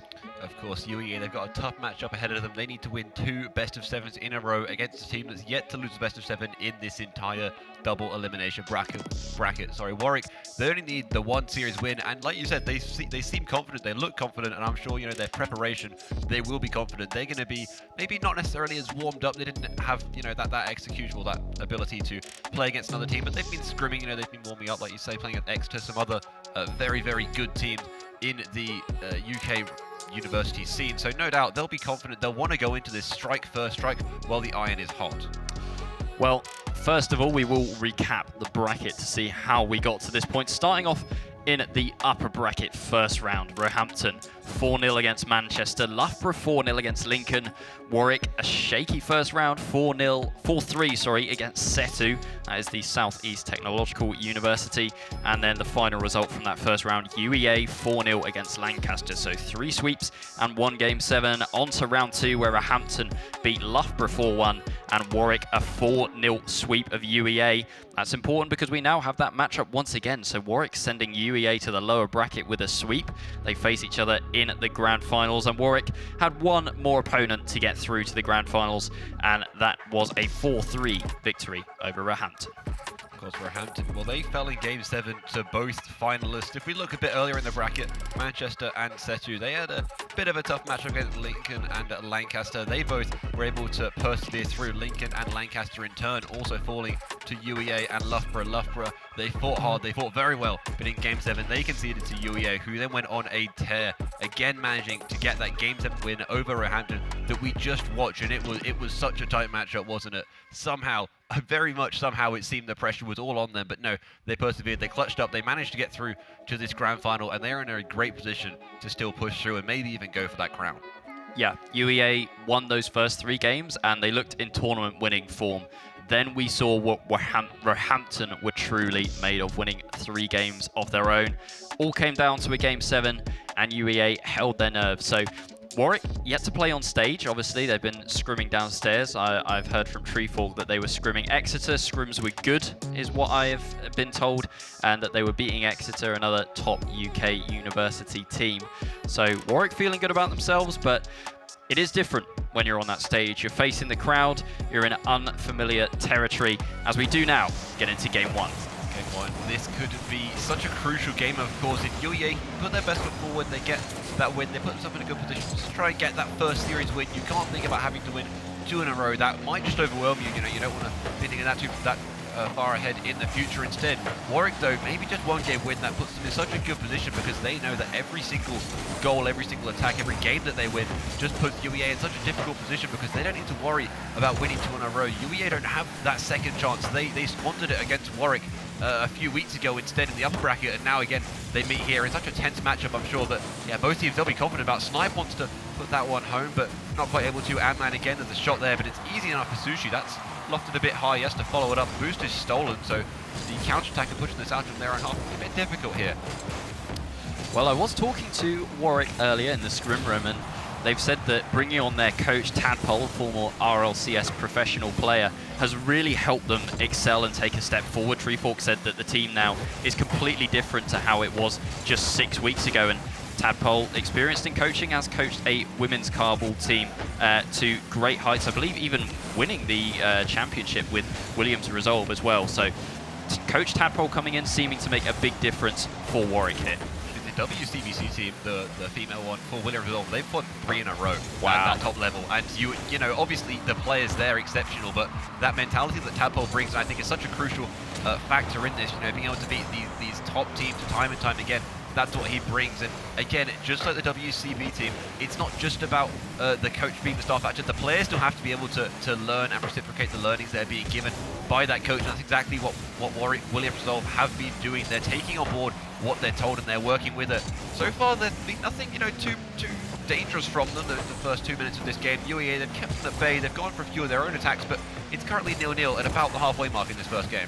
Yeah, game one feeling very much like game one, unsurprisingly. It's just kind of hit and hope, back and forth, feel your opponents out, see where their weaknesses lie, and if you can't find them, well, you just play ping pong, back and forth in the midfield, 50-50 after 50-50. Finally, some pressure being generated by UEA, but you can see that they're a little bit hesitant to just put all 3 players and commit to one corner of the pitch because they do not want to be counter-attacked by Warwick and concede potentially an early open net.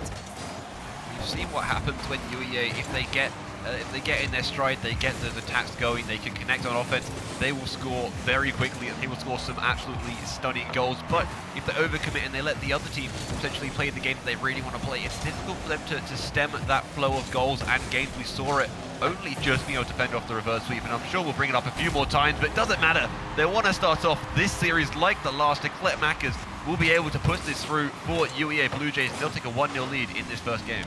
First blood, UEA. Nice touch there from Mackers. It was Treefork that didn't quite get the ball as clear as he would have wanted. Still hanging around the danger zone. Only took one UEA player to jump for it, and they do have an opening goal. And they had great success in the Roehampton game. When they scored the first goal, they started to look even more confident, and here comes a second. I'm not entirely sure what happened there. I think Treefork just with the slight miss after that kickoff, and instead Eclet Mackers, it's easy enough to scoop up and then to put home. UEA Blue Jays against such a tough side, and again, the situation they face leading the bracket reset, I'm sure they'll be more than happy with this 2-goal lead. Yeah, 2 goals is an important one. I will say Treefork before the game said, we'll give them 1 game. They've had a series on LAN already, so they're going to be warmed up. But a goal back for Warwick. Clearly some Warwick fans in-house there. The bigger cheer coming through for Warwick so far. But this game not over yet. UEA looked in control, but Warwick finally getting on the scoreboard. That's going to be putting smiles on their faces. Look, and even then, you obviously heard the cheer. I turn around to look, and it's also the players, they're getting loud. They're smiling, even though they're down. They're only down by 1. They know they can fight back because they've done it before. They've managed to beat UEA several times. What's to say they can't do it again? Well, UEA begs to differ as, once again, they're just going to push forward here. There's a chance with a minute and a half left. They can extend this lead. They can give themselves an even better chance. Sushi to the corner, but not quite able to persevere. Instead, Eclet Mackers going to be taken away by Treefork, and once more just swerving, wants to go for any sort of touch, maybe disrupt the defense. No, there was some good attempts there, but nothing really connected, and unfortunately Zouch as well. There was an opportunity, but that redirect won't come out. Redirect missed by Zouch, and Sushi can't get back for the double touch. It's off the backboard, Ant-Man clearing his lines. Sushi looks for the infield pass, but it could open up an opportunity. Warwick have to back off. Zouch comes through. Probably the fastest player for Warwick is Zouch, just speeds around the pitch constantly at Supersonic, and is just an absolute threat whenever he is present in any area of the field. But it's been kept quiet so far this series, as we might have another goal here.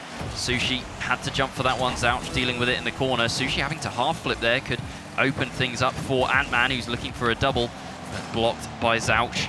Warwick's defense looking reasonably solid so far, I would say. I mean, those 2 goals from UEA seem to be quite far away now. Maybe a third, but not quite. Warwick, 10 seconds to try and tie things up in game 1 here. Zouch has it, but immediately dispossessed by Ant-Man. Treefork with a touch. Sushi needs to try and find a teammate, and Treefork has to chase, but has no boost. He's done exceptionally well here. Is it in front of net enough to score? Sushi can't quite get there in time. UEA take game 1. It was the start, the very first game in the UEA versus Warwick game we watched a while ago, us two, and there was some wondrous 0-second goal, a weird pinch off the corner, not quite able to reciprocate that. They can't take this first game, and well, like you said, of course, they want to give them one, you know, give us as casters and viewers some content to work with, and they've done just that. Although it seemed maybe UEA, you know, they played a bigger part in that than Warwick. They were solid. They had ideas here and there, and they definitely managed to execute them. Just, you know, great to play. You see there, Eclat Mac is good to find the space, and then again going up once more, just dispatching of the opponents. They race in, try to get that ball, but no, stays calm and collected, puts that through, and that second goal, it seemed to put the game to bed. It just proved that UEA, they were here to play. It wasn't just one, you know, lucky goal, and instead, I like the confidence. I like the being loud from Warwick. They want to prove that as well. They're in the building, and they can do that just by maybe getting their opponent's head, showing they have that physical presence. Yeah, definitely agree with that, but I think Warwick start to wake up here, to be honest. They looked better in the second half of game 2 for sure. UEA, once again, the land stat at the moment is if they score first, they go on to win the game. That is something that hasn't been broken just yet.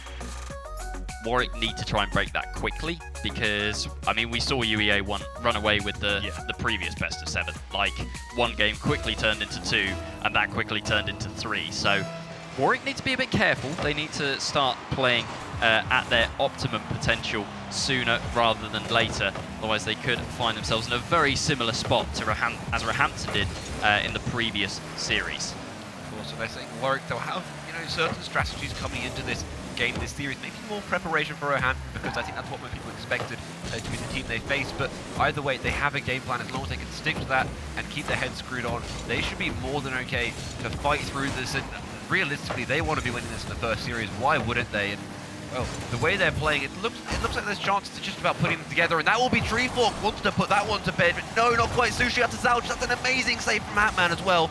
Shots galore, but none put in. UEA doing a great job there on the back line. Communication was all important there, because it could have quite easily descended into chaos, but they were able to make those crucial saves, and Warwick denied early on in the opening minute, but here they are again. Pushing it forward is Sushi, and what a save from Snipe onto his own backboard. UEA once again well coordinated on defense, working like a well-oiled machine. Zouch onto the backboard, that time not dealt with that man. Pinch going to go straight up and straight down. Treefork towards Sushi, but it got a touch off of Zouch, and wrong-footed Sushi there, who wasn't able to make contact right in front of the goal. Well, Warwick, Williams resolved. They've got all the offense just about putting it through. You assume that the Blue Jays will fumble, but they haven't yet. They've stayed composed and yet to crumble under the pressure. I'm sure they want to keep up those shots. There's so many opportunities, but some great goal line saves just at the desk to make sure that they stayed in this. A tied game still, just over a minute and a half played. Treefork maybe pushing this downfield, can go for it, but not able to get the touch. Instead, Ant-Man again. Downfield uses all his boost, but Zouch has an easy enough save. It's skied a bit high, maybe. Just maybe Snipe can keep this in play. Not quite as pushed out, and again, actually bouncing off of Snipe means Sushi has possession. Maybe a one-on-one. Wants to go round. Won't be able to get the initial touch. Treefork can just keep this one in play. There's a waiting Zouch. That will be Zouch, but neither player from Warwick can put this to bed. There was a chance, and again, 2 minutes in, it's a tied game. Yeah, it really feels like a kind of chess match here, because it's so calculated and so coordinated. Nobody is really making a mistake. And it feels like a chess match coupled with a tug of war, right? We're in the midfield constantly, just back and forth battles. No one really able to make anything stick as of yet, and we're halfway gone in this game. Are we going to get an opportunity here from Snipe? Not quite. Zouch at the back post, ready to make the save, and Treefork up into the air, has enough boost to get back to it as well. But here is Mackers onto the backboard. Does he have the boost? Not quite, but the follow-up shot from Ant-Man baits out one. Slow shot. Treefork clears over to the left-hand side. Warwick teetering on the brink of conceding here, but they are just about holding on. Warwick, maybe panicking a bit on defense. You've got double commits, you've got people diving forward. Maybe they don't want to be going for it instead. If they can just stay composed, they know what they need to do. Unable to do it right now is UEA Blue Jays. They're putting all the pressure on. They're making Warwick Williams make those mistakes. Ant-Man again downfield can get it over the waiting Sushi. Snipe will be there to go for the shot. That will be over Treefork, and again, once more, just pandemonium on the blue goal line. No one able to put this through, no one able to really get a clearance out either. Zouch gets one, but Snipe keeps it relevant. Treefork needs the touch. No, he's going to wait for that one. That's going to be put high, and Eclat Mackers could give UEA Blue Jays the lead. Warwick, they tried, and they really did try, but unable to get a good enough clearance instead. A nice placement here just to give once more the lead to the Blue Jays. Yeah, it's such a low scoring series so far as well. We've waited, what, 3 minutes, over 3 minutes for a goal. So they're actually Treefork as well, I will quote him on this, said before the series that their play style means that there will be lots of goals at both ends. So either the play style isn't quite working out, or Treefork is just a serial liar. I think it's a bit of both, let's be real. Okay, okay. Well, turning back to the game and not just slandering the players. Snipe's going to work this one forward. Over Zouch, it will be Sushi. Has to make sure he stays calm here. Oh, no, that's going to be a mistake. Treefork diving in, and Snipe does the same. They want the 50, and Ant-Man off inside. Eclat Mack is going to receive this, but Sushi boom downfield. Hopefully there's a chase on. Zouch wants this, so does everyone else. Seems like 3 or 4 players all went for that now. Treefork, he gets one touch, but nothing to follow up for instead. Zouch going to be the person to get that second. Sushi, once more, you're seeing every player from Warwick Williams resolve. They're all going to get a touch, if not more. They want to keep this in the opponent's box, keep this just where the opponents might panic that bit more. And again, Treefork off that shot would be bouncing top corner, but it's saved away by Eclat Mack and Sushi.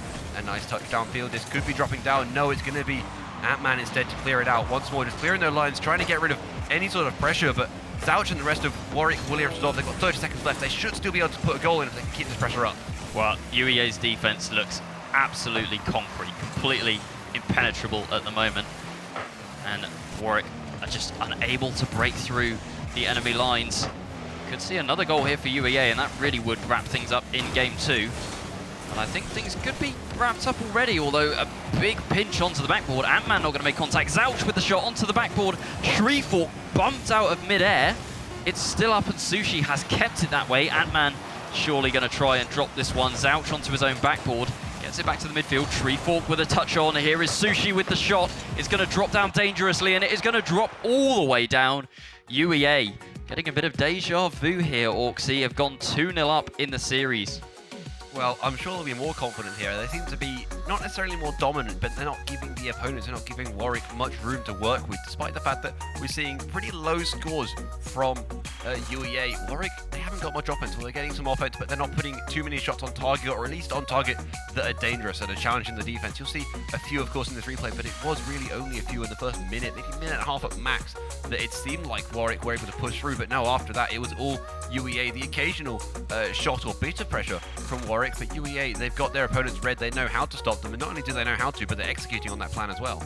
Yeah, you have to feel that Warwick after that series must be feeling a bit deflated, because they really did throw everything at UEA.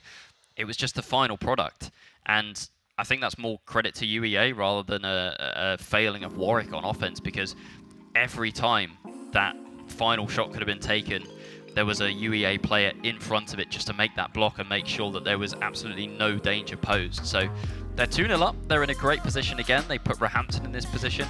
Roehampton were the ones to come back into the series. And Warwick, they have that bracket reset cushion. We have to remember that. You know, it's not just going to be one series here. But Warwick, they said in the interview, they don't even want to think about that. They just want to think about it as one series to win or lose. If they end up losing, sure, they can do it all again, but they want to be winning this first one and not even have to think about playing 2 series against a UEA that would have actually just been victorious against them. You don't want to, give yourself excuses to work. Then maybe you slack off a bit. You don't put in 110%. Instead, there's maybe a chance here.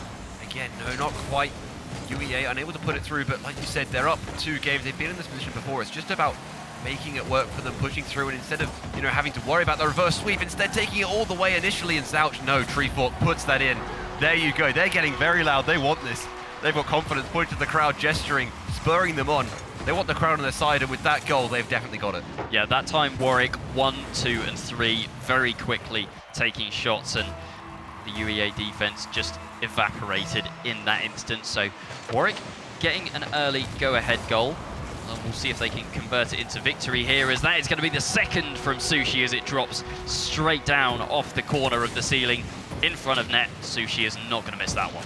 That is as easy as it gets. 2 open nets, but 2 open nets forced from a bit of open play, making it work for them. I'm sure Warwick will be more than happy with that. 2 goals within the opening 40 seconds. They can, again, if they play this even just like a 0-0 game, play a more sensible, lower scoring playstyle, because they've been working with it. As much as it seems to be UEA, of course, controlling the flow of the previous 2 games. If Warwick didn't seem to change too much about their playstyle. They want to just make what they wanted to work actually work, and they've made it happen here. Now they've got a couple of goals in hand again. Sushi can cut this off at the halfway mark, and Treefork, no, instead leaves that for Zouch. It's going to be on target, but easy enough for Treefork to get back to, put away, and temporarily that's a player from UEA overcommitted. Maybe with a nice boom, like we'll see here, Warwick could have a counter-attack.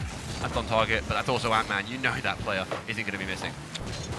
Battle in the midfield against Snipe over to Ant-Man. That's a lovely pass looking for Eclat Mackers, but he's not going to need him.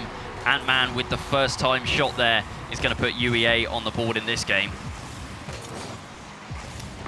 Again, we're going to see it's going to be tight all the way through. UEA Blue Jays and Warwick Williams resolve. They've made it to the grand finals for a reason. They are some of the best around, and again, we're seeing a couple more goals here, pretty high scoring. Like you said, Warwick, they're expecting to concede more, but they're also going to put a lot more pressure on offense. And as long as they can get those goals on offense, then they don't mind conceding 1 or 2 here, as they have. And Snipe actually wants that angle. We'll be able to get the follow-up as well. The demo on Eclat Mackers means that the pressure from UEA Blue Jays can't be sustained for too long. It's cleared out, and it should be, yes, it will be Sushi wants the shot. No, instead, maybe the follow-up. Resisted down Eclat Mackers, passing that off to Treefork. A bit of, again, just the other team not quite getting these connections, not quite getting the clears over them either. Nice to weave round 1, and Zouch going to pick this up off of Sushi, maybe going all the way. No, that would have been brilliant if he could. Ant-Man to the corner. There should be a teammate central, but not able to get it to that centre part of the field. Not quite, but UEA definitely asking questions here, and we'll see if they can break the curse. They haven't scored first in this game, but they are looking to try and get level very shortly. Treefork in an awkward position with a miss as well. Macca's trying to go for the shot. Treefork gets a bit fortunate with the 50-50. He's gone around Snipe. Can Zouch finish? It's an open net. Wide open net for Zouch, and a 2-goal lead restored for Warwick. Look, I would have missed that if we're being completely honest, so I'm glad that he didn't. I'm glad he's on the stage when it counts. He can put it through, and yeah, halfway mark, Warwick, they're looking much better. They've had a bit of pressure put on them by UEA, but they've managed to sustain it. They've managed to absorb it and just push it back out again. That was not quite a direct counter-attack, but it's still retaining the pressure they had from the counter-attack, turning it into a goal, and it worked for them, of course, beating the defender. There's been multiple occasions where there's been no one back for UEA, and I think that is just a factor that comes from the playstyle Warwick are playing. They're phasing those attacks in, and then on that counter-attack, on that clear, it's working for them. They're getting goals despite the fact the first two games didn't go as well for them. They're regaining and they're making their playstyle work.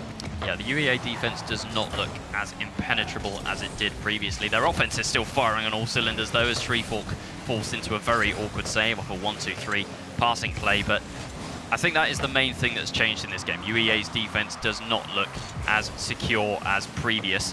They have managed to get that save, though, as Snipe, the 50-50. Treefork looks for the shot, actually went for the fake, but Ant-Man read him like a book. Sushi taps that one forward, pinches with the post. Zouch onto the backboard, Snipe in control once again. Warwick backing off, giving them space, but now challenging for the 50-50s, and Zouch with a nice big clear, but nobody upfield to receive. Maybe a little bit hit and hope at the moment from Warwick, or perhaps they are just a bit reluctant to send someone upfield and look for those cherry picks. Don't want to leave themselves too open at the back, especially considering they are 3-1 up as things stand. You know what I'm realizing now? We're in the third game, nearly finished up. We haven't seen, you know, a Snipe or an Ant-Man won the goal from downfield. No really good redirect, anything like that. They were going for those really early on. on last series and conversion as well. The fact they haven't managed to put those through, it's really impressive actually for Warwick, the ability to shut that down and not let the opponents do what they were thriving in at the start of the previous series. Yeah, exactly.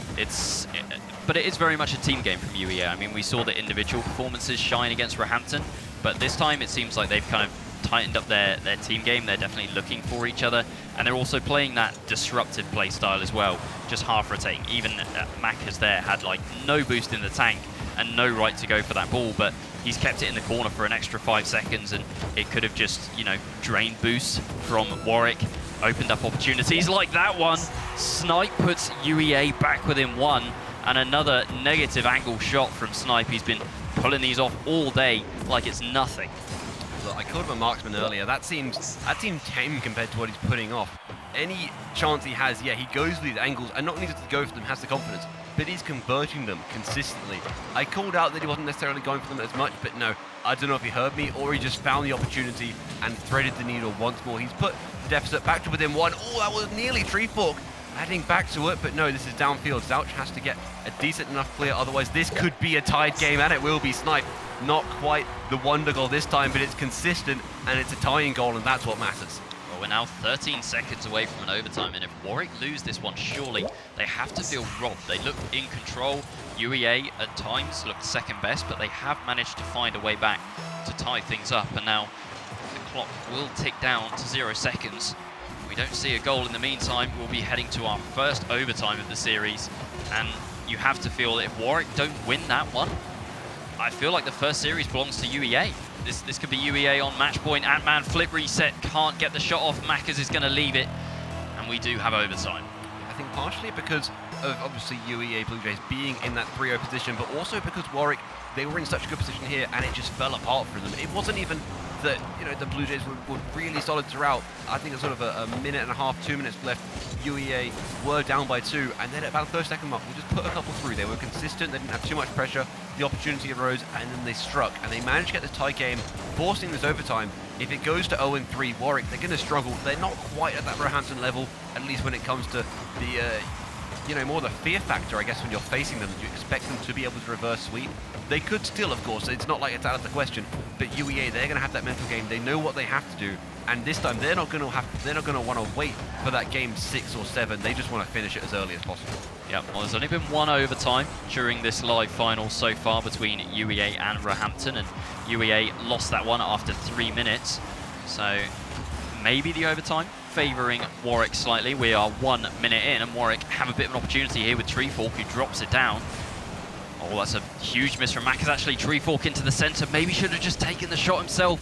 Tried to go for the unselfish option, but there was nobody there to cover him. It's a very different game in overtime. You know that that one goal is game over, so you're not quite as proactive in sending players forward. Oh, that's a big miss again from UEA. Looking a bit shaky in this overtime so far, and gifting Warwick opportunities. Looking for passes, they're looking for team plays, and Warwick, well, you assume sooner or later they're going to put one through. Again, it's Sushi up to Zouch, who only just gets a touch, and it is through, and Warwick, Williams resolved. They're not going to be going down 0-3, no. They want to bring this series back. It's 1-2. They're still down, but that was a phenomenal team play to put it through and secure the game. Yeah, it's great mental fortitude as well from Warwick there. They were forced to win overtime by UEA, and that could have been match point UEA. Now we have a completely different series on our hands where it's 2-1. Warwick looked in control for larger portions in that game than UEA did, I have to say, and ultimately winning that overtime, I think, is going to be the biggest boost to their confidence so far going forwards.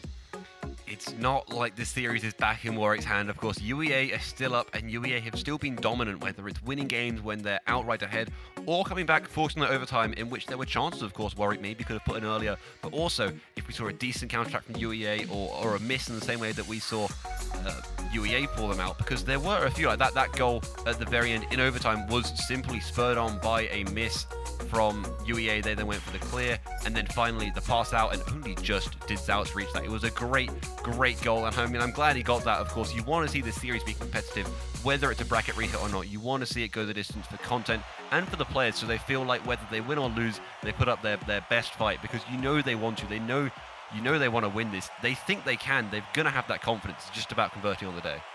Well, Warwick now have their best foot forward They've got one game back in the series, and UEA still leading, but I feel like this is where we see the Warwick regain. Whether they go all the way now is a different question, but we are seeing them perform at their best now, I think, and going forwards in the series, I don't really expect that to waver too much. Oh my word, Treefork!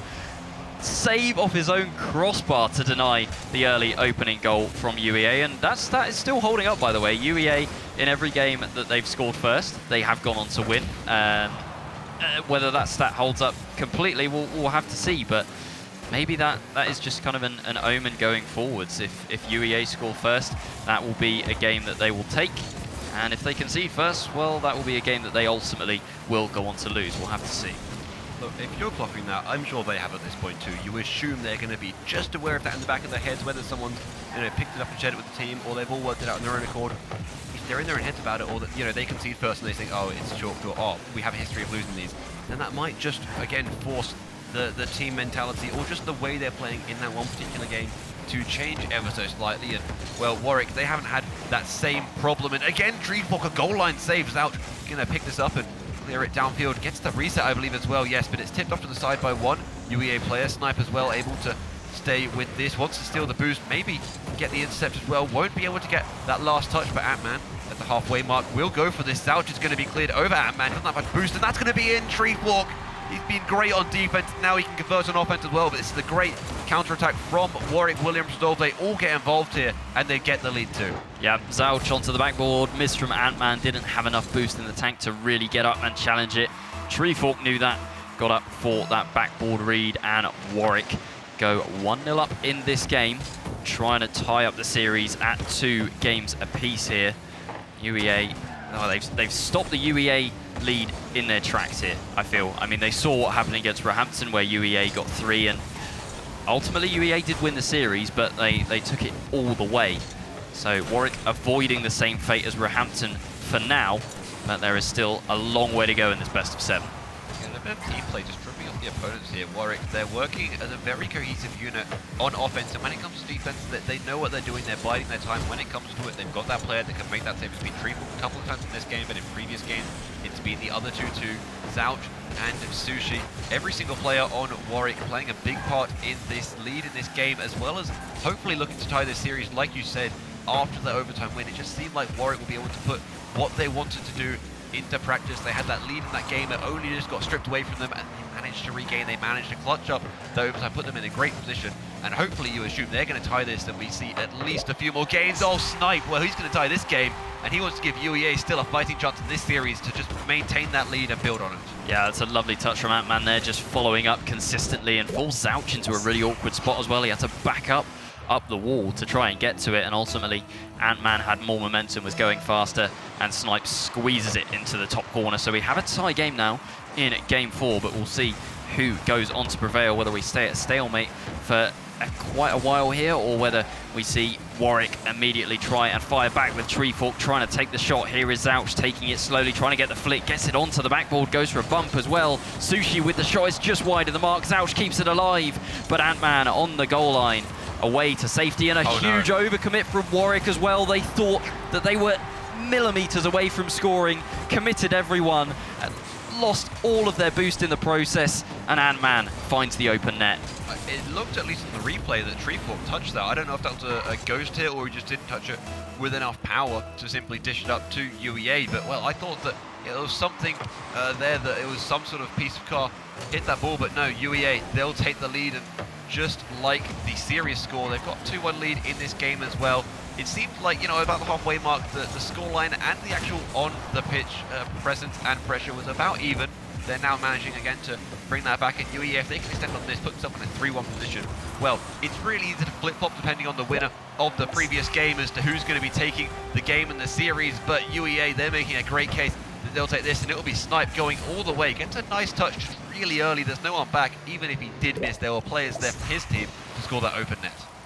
UEA back with a 2-goal cushion here. We'll see if Warwick can do what UEA did to them in the previous game and take it to a 3-3 overtime. That really would be something. But UEA, as things stand, will be going on to match point.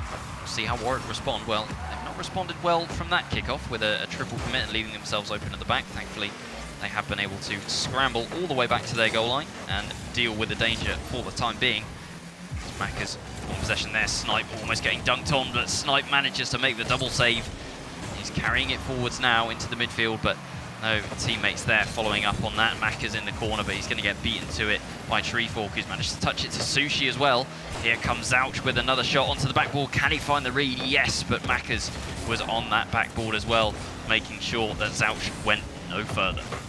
There's still opportunity, but only with a minute left. Not many left, you assume, and even if they are, they need to be put through by Warwick, otherwise they might just be losing this game, and that's a great opportunity set up by Sushi. Treefork wants it, but he backflips, chooses instead to call himself off it. Oh, what a dig there, that would have been amazing if put in, but no, again, that's just vital seconds taken off the clock that UEA can now use for their own advantage to build on their lead. That's going to be a miss, but man, an easy enough clear for him. Zouch wants to maintain possession, but has to just hit it up because he knows that demo's coming. He knows the offense from the opponent will be there, and again, that's going to be Sushi bump. Treefork has to go for something. He can't, he doesn't have boost, but he still gets a save, and again, he's been so crucial on that defensive side for Warwick in this game, but the clock is looking dire, and Warwick, I don't think they can take this game.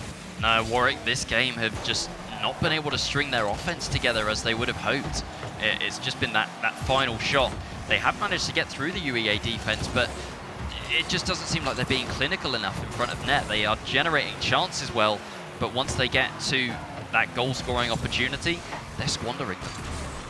And well, 0 seconds, this game's over. UEA have taken it. Sushi wants something, that's not going to happen. It's put down pretty easily by UEA. Well, that first goal went in favor of Warwick, and actually the streak was broken for the, what's that, 10 games, something like that?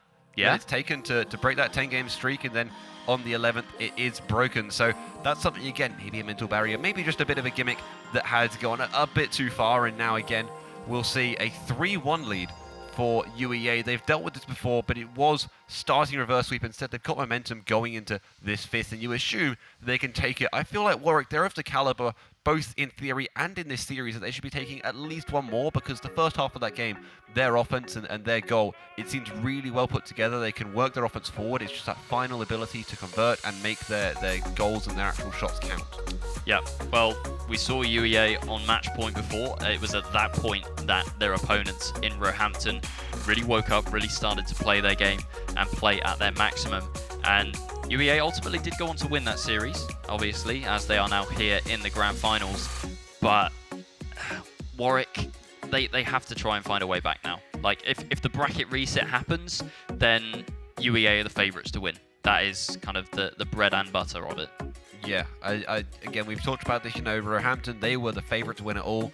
Warwick beat them, and then we saw UEA, of course, as you expect, in that Game 7. UEA, I think, were power ranked the second.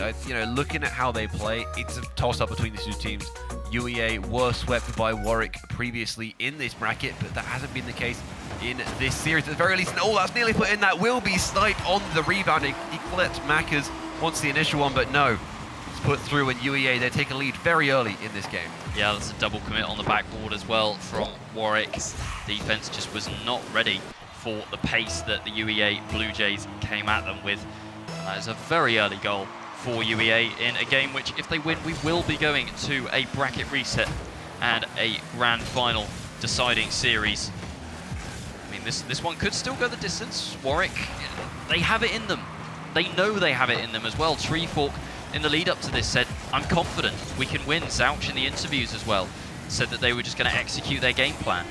But it hasn't gone that way for them so far. So they might have one more series to, well, they'll definitely have one more series to sort their woes out against UEA. But equally, UEA right now are in control. They're on cruise control.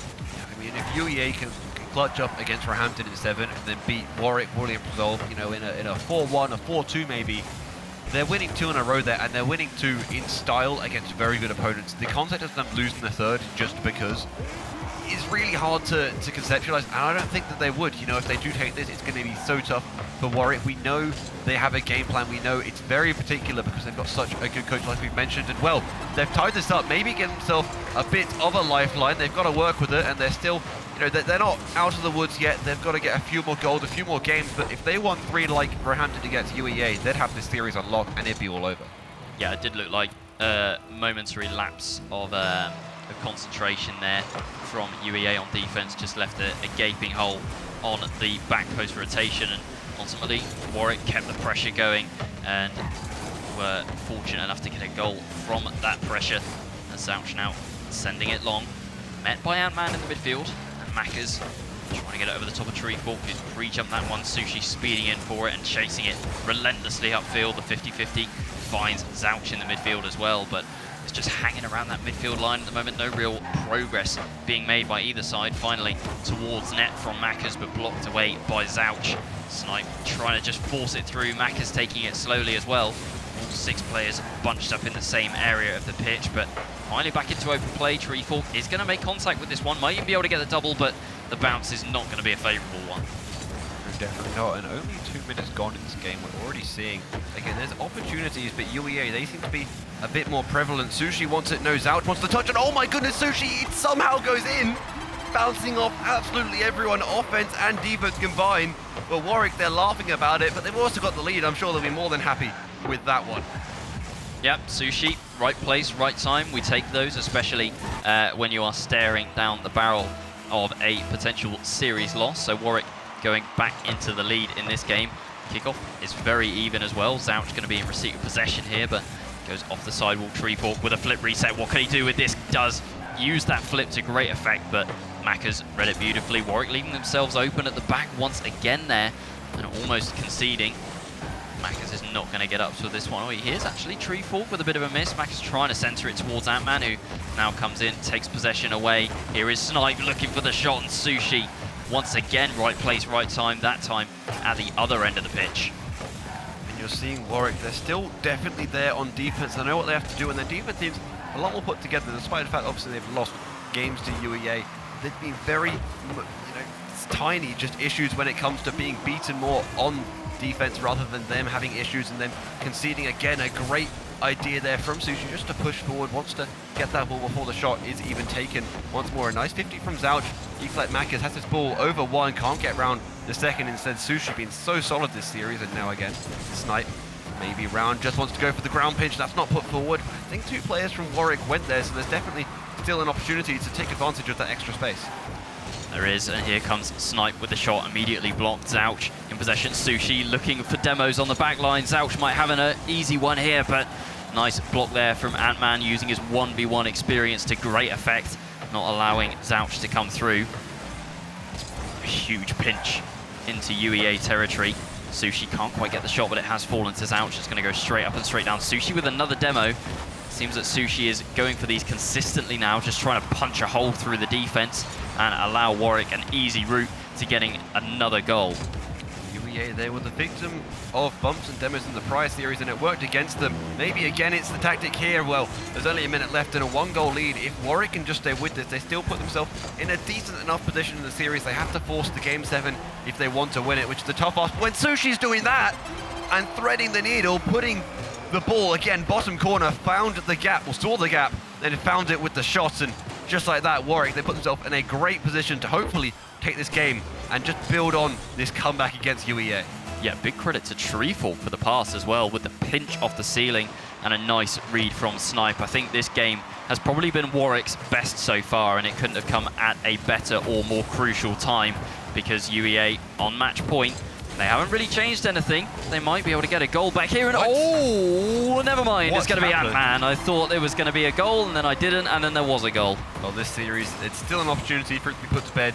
Just a temporary, few whiffs here and there. That's always going to happen. It's unfortunate that it happened for Warwick on their goal line, and unable to get that follow-up on the bounce off the sideball. Instead, you have 35 seconds and a 1-goal lead for Warwick. Now, if you're looking at this, they should be able to keep this at bay, maybe even put in another goal for the 2-goal lead. It's going to be difficult, of course. Their offense is definitely up there, but they just played the waiting game, play smart, and they should keep the Blue Jays at bay. They should. 20 seconds left, though, for UEA to find a goal, and they are more than capable of doing so. But Warwick in possession. Sushi just trying to keep that ball aloft and bait out the defenders once again. And it's going to be 10 seconds to go full court here. Sushi has absolutely no boost. Treefork picks up the 100 now. But are they going to be able to defend this last attack? No, they're not. 2 seconds left. UEA have tied the game up, Warwick. They've let it slip through their fingers. Didn't have the boost to deal with it. Snipe, bottom corner. We could be going to an overtime. It's another 3-1 into a 3-3 into most likely an overtime unless we see an absolute wonder goal here. This ball, no, it's not. That will hit the floor. Oh, no, it won't. Somehow kept up by Sushi. Treefork wanted to find the teammate. That teammate will not be found. Instead, it's put down.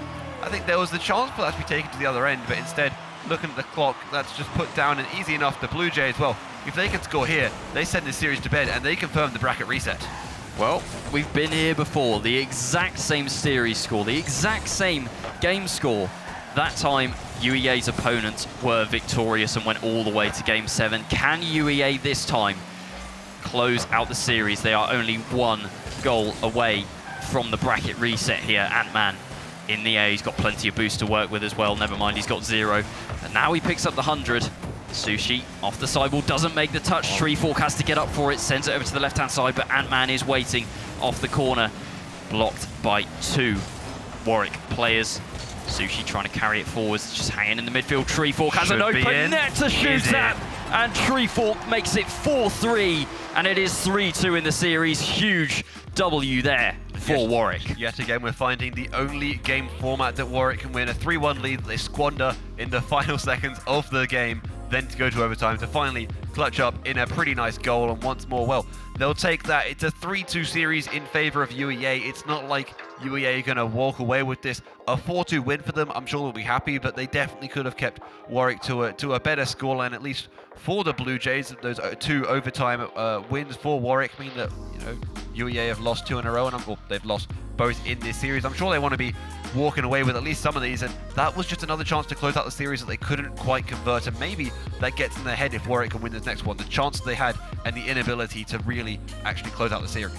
Yeah, it really will. Warwick have to be feeling confident after that. It's a big overtime win, and it wasn't as long as the previous ones. They got the job done quickly, didn't allow UEA even a sniff of we might be able to get a goal here and take you to a bracket reset. So Warwick, I think, looking in their best form now. UEA are starting to wane slightly now that they're on match point. I cannot call this. I cannot call this series. You know, UEA, they get out to a point where it's like, okay, they should have this.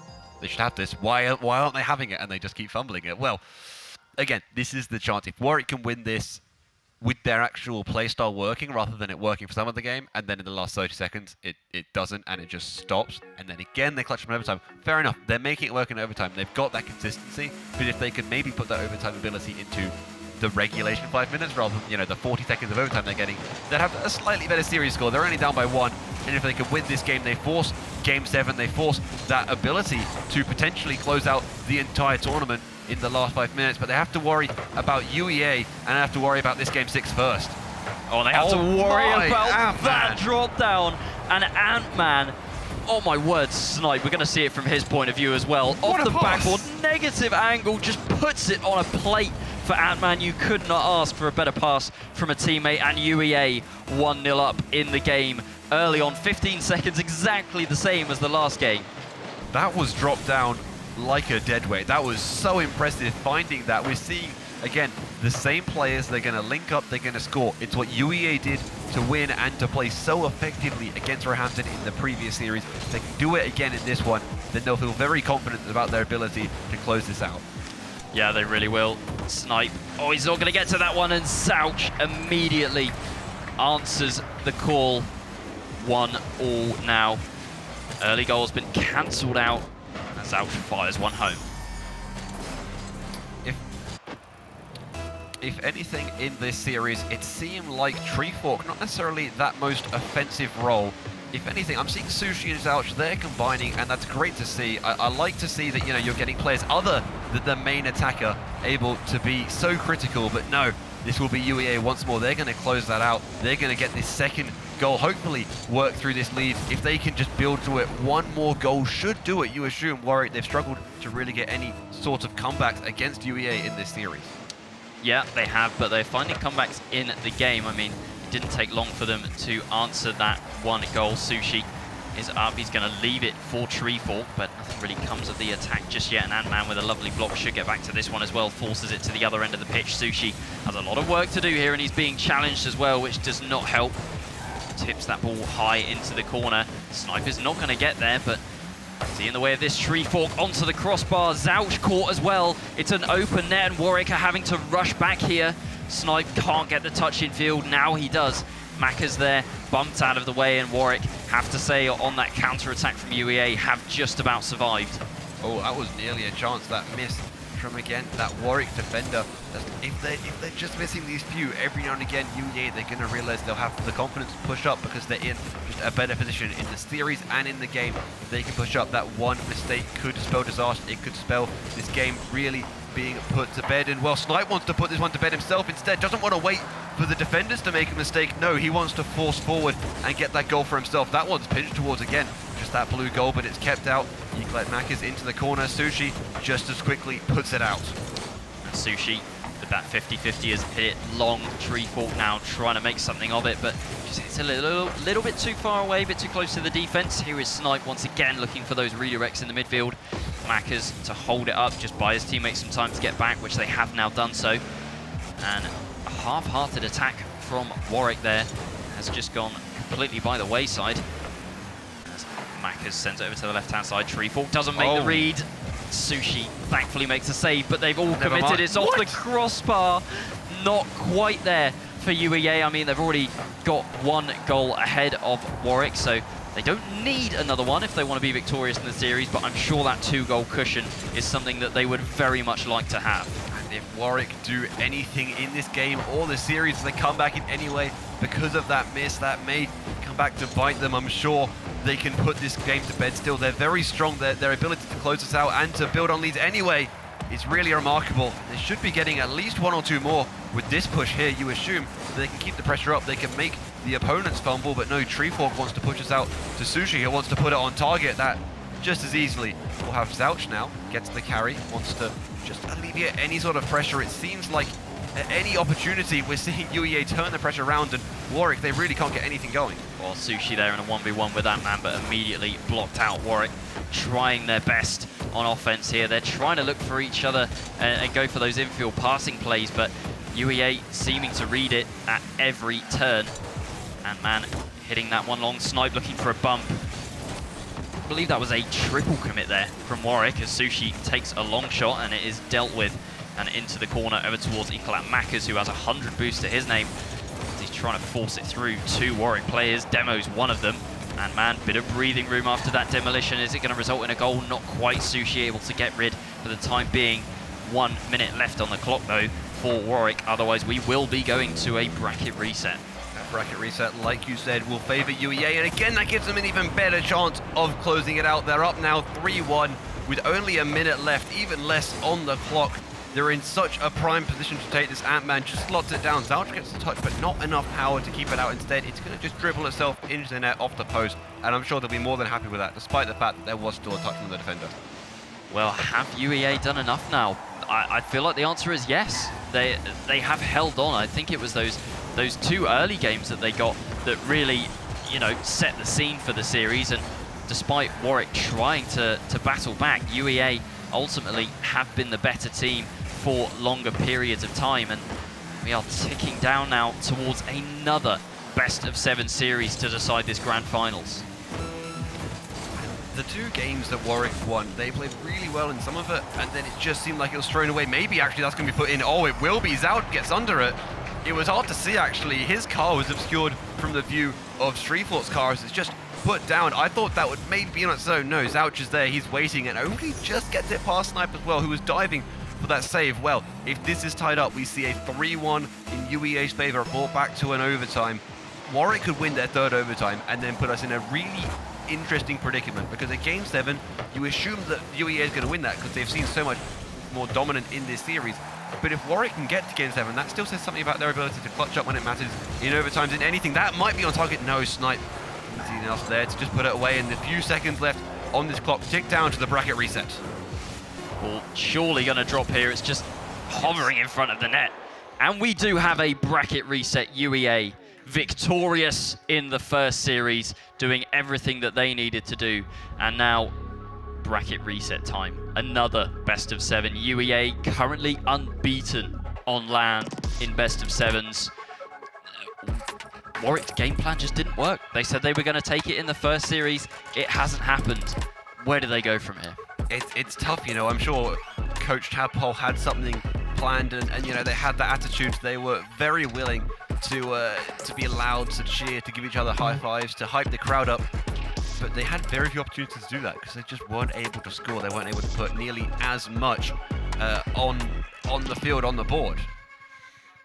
Yep, no, that was the story of that series completely. But we play another best of 7 now, and it's UEA and it's Warwick again. And we talked up UEA and Warwick previously. I still don't know who takes it. I genuinely don't. I was expecting to see Roehampton in the finals, and I was expecting to see Roehampton win the finals. But that's going to be all in store after a very short break. Don't go anywhere.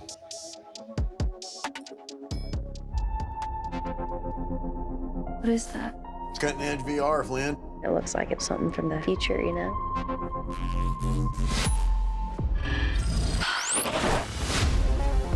Flynn took a trip to future London. Saw something she wasn't supposed to. Now people from there are trying to kill us.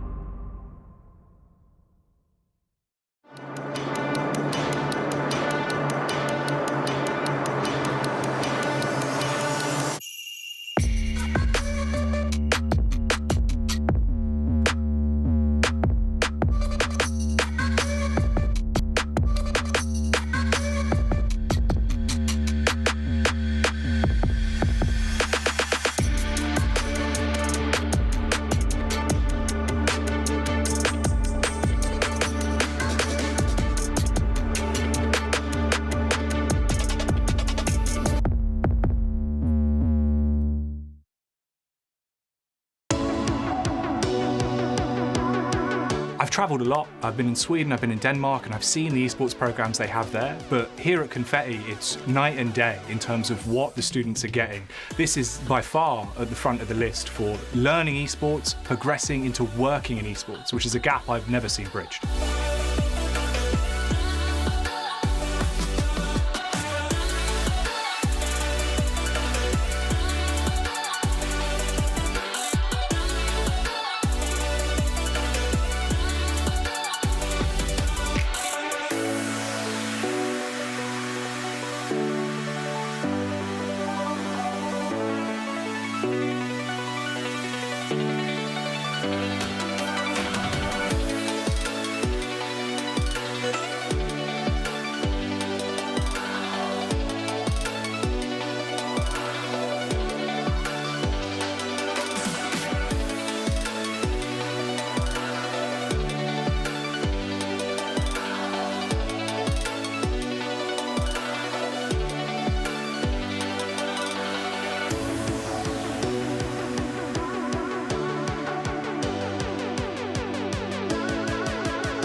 Transcend humanity with Omen.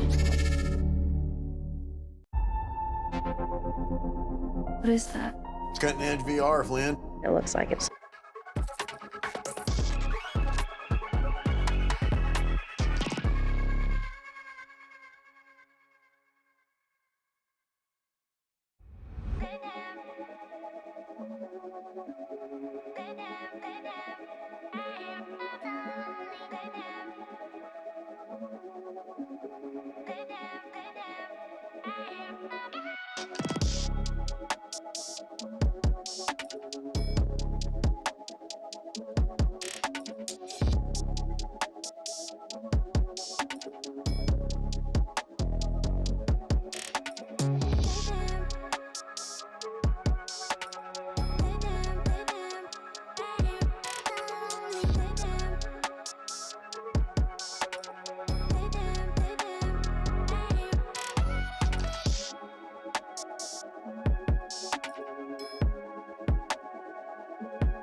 What is that?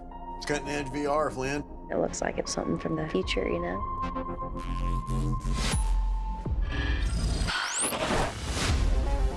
Flynn took a trip to future London. Saw something she wasn't supposed to. Now people from there are trying to kill us.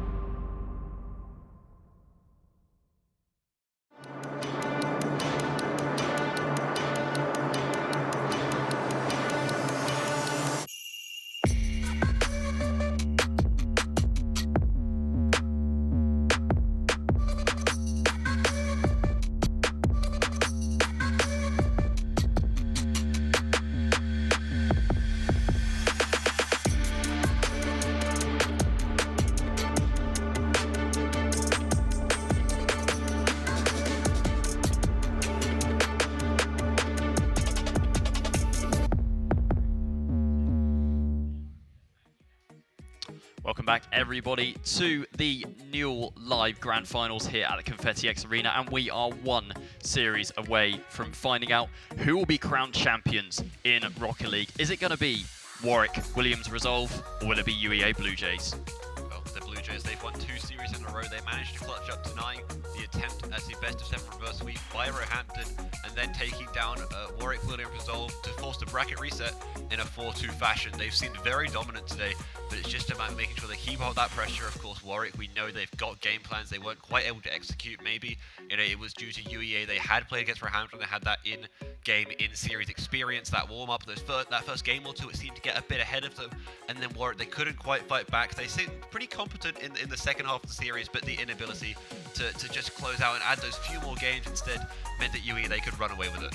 Yeah, Treefork in that intermission there said that they just came into the series a bit too cold, and that UEA were able to get those first 2 games relatively easily. Warwick were not happy with how they were playing in games 1 and 2, but they've managed to start to find a way back into it, but by that point it was too little too late. So UEA take the first series, but Warwick seem confident that they can still be victorious in the second series and ultimately the grand final as a whole. Yeah, again, it's going to be tough. I'd love to go to a Game 7. I think it'd just be better content overall. And I think it's tough because UEA they've won 2 series in a row. They're such a good team. but I am going to give it to Warwick, purely because I think that they'll find a way, they'll get back into the rhythm that they want to start with. We saw it, you know, on a couple of games, but just being able to properly close it out, it's hard to think about, but I do think Warwick will have this in a bit of an upset, actually. Yeah, I mean, previously in this bracket, Warwick swept UEA and sent them down to the lower bracket. So UEA have won a series. It's now essentially one apiece in terms of series scoreline. But now this is the one that matters. This is the best of 7 that decides everything. The whole winter split can be won or lost here. Who's it going to be? This for all the marbles. Both teams, they had 2 lives to start this bracket. They've used them both on each other, and now it's going to come down to it. Snipe maybe could have had that with a bit more power, but instead, no, it's saved away. Treefork has this. Zouch wins possession, but it's stripped away by Ant-Man again. That's boomed well downfield. Sushi gets this, wants a teammate. That teammate will be Treefork, but it's chipped up again just by the attacking UEA player now in this blue half of the field, and it's kept relevant by Ant-Man. Eclat Makud as well wants a piece of it. Ant-Man back now to Snipe. It's off to the side, and once more Snipe putting this ball in the mix. He just wants to create some sort of pressure. You know, pressure creates diamonds, pressure creates gold, but UEA, they can't keep that up, and instead Warwick, they get back in their opponent's half. Yeah, Warwick looking good to start off the series. They're looking for each other, looking for those infield passes, as we see another one. Treefork just sidesteps one of the players and gets it through to Zouch, but Zouch unable to take that final shot. Here he is in front of net once more, but met immediately by the rock-solid wall of the UEA defense. Zouch once more up into the air, potentially looking for a flip reset. He has got it here. Not over the top of Ant-Man, was looking for the musty flick there, so Zouch really pulling out the top-tier mechanics, but still unable to get past UEA. Yeah, not only thinking that he can, but having the confidence in this at this point in the entire competition. That's going to be the back post. It's going to be through. Zouch gets the leading goal, and only a minute and a half into this first game. Warwick, Williams resolve. They'll take the lead. I'm sure they'll be more than happy about that as you hear them cheer. Yeah, Zouch using his boost there, making sure he stayed behind the ball, and despite the block, able to get the dunk, and it finds its way underneath and into the far post. So Warwick get the first goal of this game and the first goal of this series, and I'm sure they're going to try and build on that as things go on. This is Ant-Man losing out there to Sushi. Zero boost going to steal away the corner. UEA probing the defense there with Mackers, but shot not quite on target. Ant-Man trying to play his way out of the corner, finds Mackers in the midfield looking for the double touch. It's not quite in. Sushi off the goal line has somehow scrambled it to safety. A remarkable double touch to get it to that point, and then an even better save. Sushi on the goal line. It was hard to even see him coming, but yet he kept it out and he kept Warwick in the lead. Maybe Treefork can put this one, well, it will be on target, but it won't be a goal.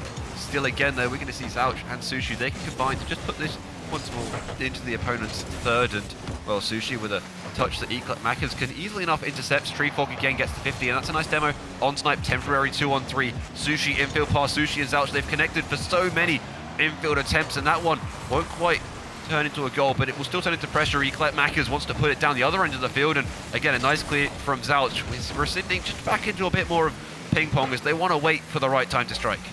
Yes, they do. Treefork in possession now.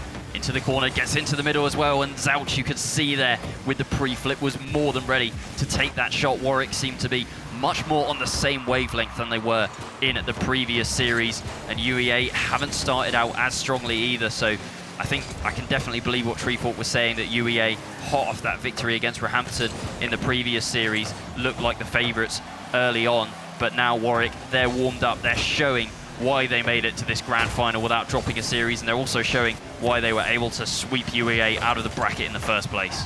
And it seemed in the last series that Warwick, their defense was good enough that UEA couldn't get much offense, but UEA's midfield play was enough that Warwick didn't even get any chances really on offense, and now we're seeing both teams get more than their fair share. That's pushed well towards goal by Snipe, but kept away by Treefork and Zouch combined. Zouch again with a nice touch, maybe around the attacking Snipe, but no, not quite. Ant-Man up. He wants the cherry pick. He wants to put that onto the backboard for a teammate.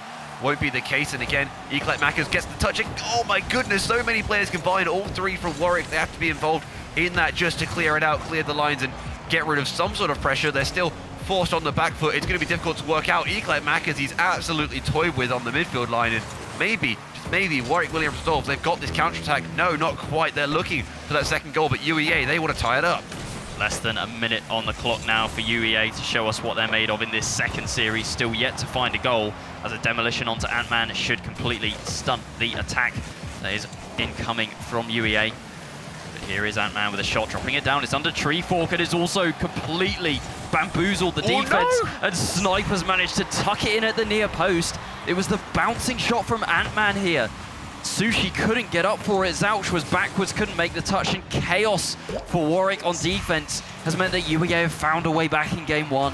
Uncertainty about who's going for which ball at what shot. The clear, it wasn't quite called for. I don't think the comp maybe a bit hectic at that point in time. And again, we're going to see UEA be able to tie the game up with, under 45 seconds left. That's the third time in what's that, 7 games that they've managed to do that. So, but never mind Sushi and the rest of Warwick Williams resolve. It doesn't matter if they're put under the hammer. It's going to be difficult, of course, for them to break that deadlock, but they do in style. And, well, Zouch actually missed that entirely, but Sushi was ready with the read. He wanted the follow-up from Zouch's touch anyway. It doesn't matter. Treefall gets the assist, and, well, the lead, it goes back to Warwick. Yeah, seemingly out of nowhere as well, and all the hard work from UEA to try and get that equalizer and make something of game one now seemingly undone, as Warwick back in the lead, although Snipe has another shot immediately blocked out by Treefork. Zouch in the way of this one as well, trying to push it upfield but doesn't have the boost. Sushi takes over, looking for the read off the corner, can't quite get back there. Not enough boost in the tank to be able to make the read. And now in the midfield, Warwick looking a bit shaky once again. We saw them concede an almost 0-second goal in the same fashion, but this time they look a little bit stronger, a bit more composed, and they do put it down for a victory in game one. In the previous series, UEA were the victors in game one, but now Warwick starting the series on the front foot. UEA may be a little bit worried by that. Well, Warwick, it's all smiles from them. They were put in a tough position just in that final minute, but they managed to clutch up a nice piece of play, a good bit of reading the game, and, well, it's only a 2-1 win, so it's not like it was easy by any means, but if you look at the offense, it definitely seemed like it was well in favor of Warwick. They had chances, and UEA, they weren't bad at all. They managed to pounce when needed with that goal, just in that final 45 seconds, but yeah, options here and there. But ultimately, Warwick, they pushed forward. They seemed very happy with that. They're willing to keep that attitude up. I like that ability to really be, all smiley, want to get the crowd hyped up, get themselves hyped up, work as a unit, because you can't get this far in a tournament by just sort of talking together and not calling much. You have to be on it. You have to want to win this. Yeah, and Warwick now as well, with that game one win, consolidating their mindset as well. They were confident that they could come into this. I mean, they were confident they could come into the first series, but it just took them a little while longer to warm up than they were initially hoping. But now in the second series, they look so much better, honestly. It looks like a completely different Warwick team. And it looks like the Warwick team that booked their spot in the grand final as well, beating Roehampton 4-3. So, I mean, we need to talk about UEA as well. They were victorious in the first series. They beat Roehampton as well, who a lot of people, myself included, had them to go all the way and potentially even be victorious in the grand final. They're not here though. UEA have knocked them out, and by no means can we count UEA out just yet. They have just beaten Warwick in a best of 7, of course, but Warwick now starting to look like they are matching and superseding UEA. Somehow Zouch puts that in. I thought Treefort was going to get the initial dunk, but he missed it. Just there you see, no, Snipe, a touch off to the side, Eclat Mackers and Snipe. Bit of miscommunication. I think they bump each other just before Mackers goes for that touch, and, well, Zouch from the corner. Again, we talk about Snipe getting those really difficult angles. That's one that's just as hard. If that's not put on target, you might get a bit annoyed because it's something you should be putting on target, but it's not easy. It's not a write-up. You still have to, get the angle right. And again, Sushi maybe with the touch. No, that's not going to be followed up on, but Treefort wants to keep this ball, again, in a dangerous position. There's opportunities for attack as long as Warwick can stay relevant in this. But another early goal for Warwick is not going to be what UEA want to see in the series. Ant-Man, though, lovely shot onto the crossbar. It was a shame it was just wide. That really shows what he is capable of in front of net here as Eclat Mackers, but gets bumped off it. Probably wouldn't have got the double touch anyway. A Zouch on the backboard, this time a shot to the back post, double commit. Ant-Man trying to drop one down to the far post. Dealt with by Zouch on the backboard, but this UEA attackers still got legs. And finally a miss on the back line for Warwick allows Eclat Mackers to tie things up. Nice spacing there just for Mackers to be in a good position. Sushi got the miss, that's unfortunate, but both Treesfork and Zouch being where they were was purely due to the double commit we saw, which was again just from the pressured shot from UEA. It caused that initial error of the two players going, and then from there stemmed the ability to find the spacing, find the gap, and find the open net essentially for that tie game. And now only a minute gone and a goal for either side. Like we were told, Warwick, they expect to have goals scored on them, but score a lot themselves, and this is more the game you're expecting to see. The game one in this series, maybe hints of what you're to see. UEA, they're still looking like their true selves, and Warwick working towards properly getting their playstyle intact, and now you're expecting big score lines from both sides. Well, we're at a stalemate at the moment, but maybe not for long. Sushi fires one to the top corner, and it's only just wide, not dealt with by anyone from UEA, as Mackers takes a shot at the other end now, but it is literally back and forth. The ball is just sailing from one end to the other, and great goal-scoring opportunities being generated by both teams at the moment. It's just teetering on a knife edge. UEA surely will want to win this game and make it one apiece in the series, not allow Warwick to run away with it as UEA did in the previous one. Zouch now in the midfield trying to push it forward with a wave dash, gets the one on the wall as well. Zero boost, but still maintaining supersonic speed. That is just how good Zouch's mechanics are.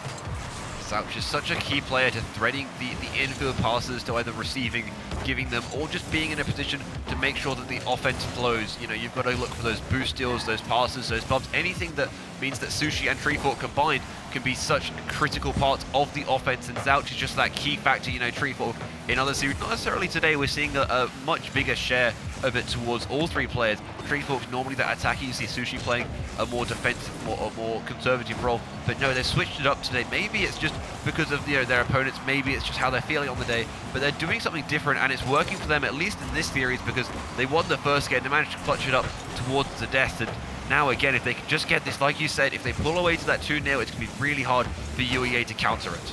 Yeah, Treefort almost making it the read. It's a hit long, and Sushi having to deal with this as third man. Sees Snipe on the backboard and opts not to go for the touch onto the wall, but that has really put them in an awkward spot, although Sushi now trying to carry it all the way. Treefort in the air as well, connecting in midair there with Sushi and Treefort, but the shot wasn't really enough to trouble the defense at all, and Treefort once again in the midfield up.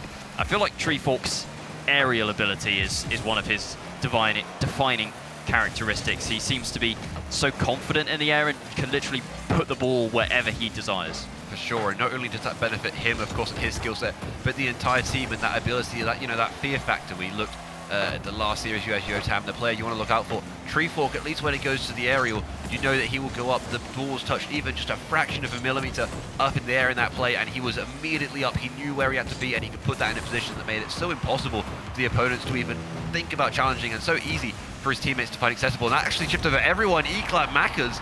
Well, I'm not entirely sure how that's panned out. There was a Warwick Williams resolve player back, and it's Treefort. I don't think he had boost here, I only assume, or at least he was going for it. Yeah, and caught out of position, can't quite turn, and just about at the minute mark, UEA Blue Jays, they've pulled ahead to a 2-1 lead. Yeah, I think Treefort there was just drawn into the corner as he saw the pinch off the wall, but Mackers with a very fast read there and got the shot over Treefort as well. So last man back Treefort there just wasn't able to defend when he needed to, and it has allowed UEA a ticket back into this game. It might be 3 here. Sushi, nice touch onto the backboard. And now it is Snipe in the corner. A demo onto Ant-Man as well. So the attack not really going to be keeping its legs for much longer. Snipe over towards Treefort. He's jumped a bit late though, and Ant-Man has beaten him to it and got a second touch as well. So ball firmly still in Warwick territory. Zouch's got a nice flip reset, but he's not going to be able to use it to great effect. And still, UEA continue to win these midfield battles and come forward, and they've got a goal ahead as things stand. So UEA looking to tie up the series. 8 seconds left on the clock. Can Warwick find an equaliser? UEA might even find another one yet. Zouch onto the sidewall, needs to try and get it clear. Snipe is just going to force it down, and UEA tie up the series. Well, again, Warwick going out to 2-0, it would have been difficult, of course, to imagine. They looked solid, it looked like something that there was potential for. It's just about making sure they stay consistent, and they were consistent there, to be fair. I don't think they were playing at 100%, probably like a 90 or something. They seemed very confident what they're doing. You're seeing Treefort go up for great plays. Zouch is really threading that midfield together, making sure that his teammates are really part of that game too, purely through the way his own play style works. And well, it was more UEA they know what they're doing, and they've been doing it all day, doing scrims, they've done it, you know, in other tournaments as well, but it's right here today on this LAN, on this stage in front of the crowd, where they're sticking to their game, and they're really not fumbling any of this. No, UEA do not look rattled by any of this at all. Being on LAN, not an issue. Bracket reset needed, not an issue. 1-0 down in the series, not an issue. At every point, UEA hold their nerve, they hold their mental, and they're able to just surprise us. Like, I had predicted them to not even be making it to this grand final, and here we are now in a bracket reset best of 7, and it's one game apiece. It's still anyone's game. I feel like Warwick have the ultimate belief in themselves that they can, but UEA are they're just chilling. They're not thrown by any of this. It's like they're just sat at home on a Tuesday playing some six-mans. Exactly, and you know, in the same way that you expected Roehampton to make it, to be fair, I feel like I predicted UEA. That was in the moment, you know, looking at how they're playing, just the feel of it all. But I don't think Warwick were expecting UEA to make it. They probably had prep from Roehampton, and if anything, they don't know how to deal with Roehampton as much because you're just not used to playing them at, you know, at a competition level to the same extent. So you're not prepared. You don't know what to expect just quite that much. Even if there's not, you know, it's a very marginal difference. If you're in your own head about it, you think, oh, it's easier or harder to beat this team, or I know what to expect from this team, or at least you think that. Then all those placebos will come together to create a matchup that could really be detrimental to your gameplay. And oh my goodness, Snipe, he doesn't want to worry about what the opponents think, he just wants to score, and he does just that. Eclecmackers sets him up, but Snipe again with the angle almost at midfield and puts that home. Yeah, and not for the first time today either. Snipe by name, Snipe by nature. Absolute banger of a shot from the infield passing play. UEA go 1-0 up here, and it's a pretty early goal as well for Warwick to concede. They haven't looked quite as aggressive and quite as switched on as they did in the first game. I mean, the first game, I think we saw Warwick performing at their maximum, but maybe they've just got a little bit complacent and thought, you know, well, we've got the first game now, this is how UEA are going to be in this series, and they've taken their foot off the gas slightly, and it does seem to be hurting them as UEA just continue to bring the ice to the pitch and just clutch up when it matters. A bit of confusion in that corner as well, just wasting time on the clock. It's not that big of an issue for either team now, but it might turn into maybe a bigger problem later in the series. A good backpass from Eclecmackers to stop Sushi having the offense. Again, Treefog has to get some touch with that, and well, that's the aerial ability you're seeing. Zouch and Sushi, they combine, but once more Snipe up in the air. He's been devastating when it comes to anything off the ground, and the Ant-Man gets there as well. He's great for threading those passes. Eclecmackers warmed up towards the latter half of today, wants to go for the goal, but can't quite put it through. Now again, Sushi, he's with this. Zouch is taken out of the game, and Ant-Man has to stay with it. He is put out, and Eclecmacker as well. Every player from UEA and Warwick, they've had a couple of shots or touches with this ball. They're just looking for pressure. They're looking to keep this at least in the opponent's court, and this could be Zouch with the touch. Ant-Man, easy enough save, and I thought Warwick, they might have had a chance with that counter-attack, but instead they're going to have to work for some solid offense if they want to go here. Yeah, Warwick are really going to have to work for this. UEA are just shutting them down at every opportunity. As we see Snipe off his own backboard, making sure that the shot doesn't even come through. And if the shot does come through, it is just dealt with perfectly. There are very few double commits from UEA. The rotations are good. They're giving each other enough space on defense as well. And they're not clustering up or really making mistakes. That time, though, there is a mistake coupled with a demo onto Ant-Man. And that is going to tie things up here for Warwick. Well, again, they'll take this. That is just a slight misread. It happens all the time at absolutely any level, even this high of one. And Treefog is there. He can pounce. He can put it through. And they'll take a tight game. They want to work through with it. You know, it's a tight series, it's a tight game, about halfway through this. So really, it could be anyone's. UEA, they've seemed a lot more competent in the offense, at least in this game and the previous. So as long as Warwick can work back to their plan, we know they have it. We talk about it all the time because it is, you know, it's more unique. It's about feeding certain players. It's about just working to directly counterattack your opponent. It's such a mental thing that they bring to the table, because they can't quite unlock that ability to actually use it, then they are going to struggle, and a team like UEA can run away with the series. Yeah, they can. Warwick going to continue to look for more opportunities, but they've given UEA a lot of space there.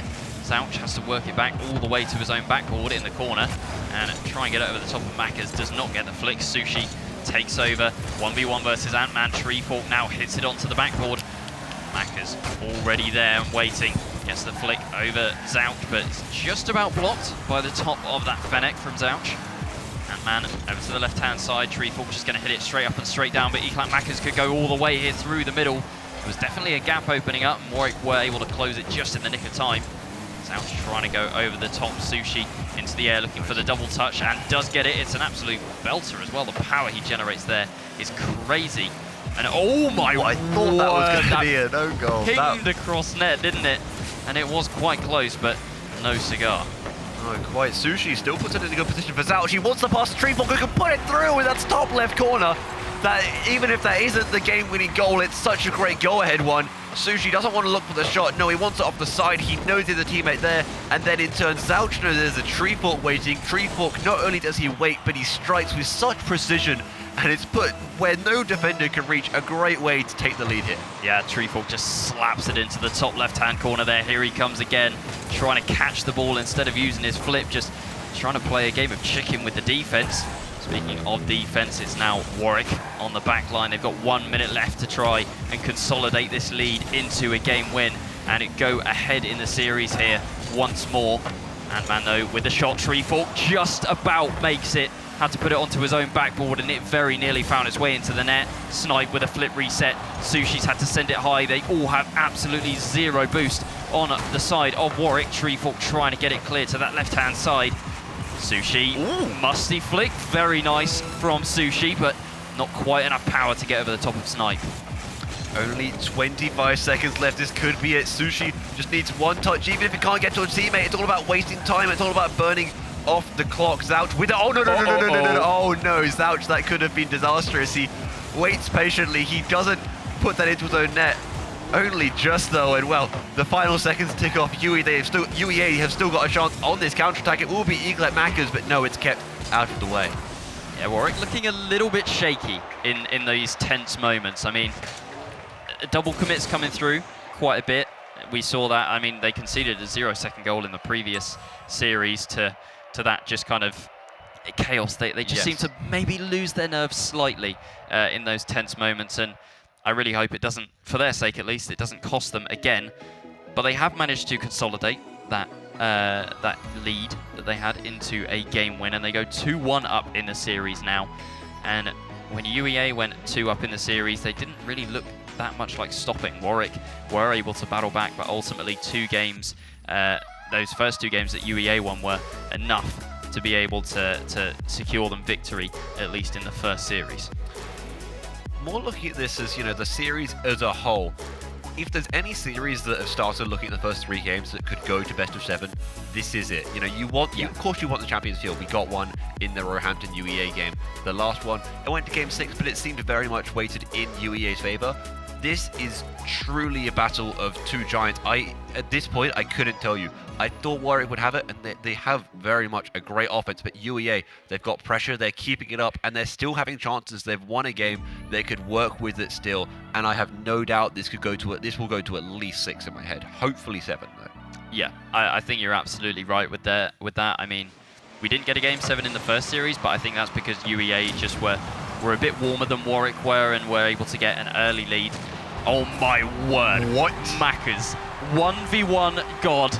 Air dribble into Demo. Just picks it up, carries it over Zouch, and then leaves it well alone. Demo Zouch for good measure as well. That is one way to start a game. Look, we've seen some absolute beauties of passing plays from both sides here, and some very good plays from Roehampton as well.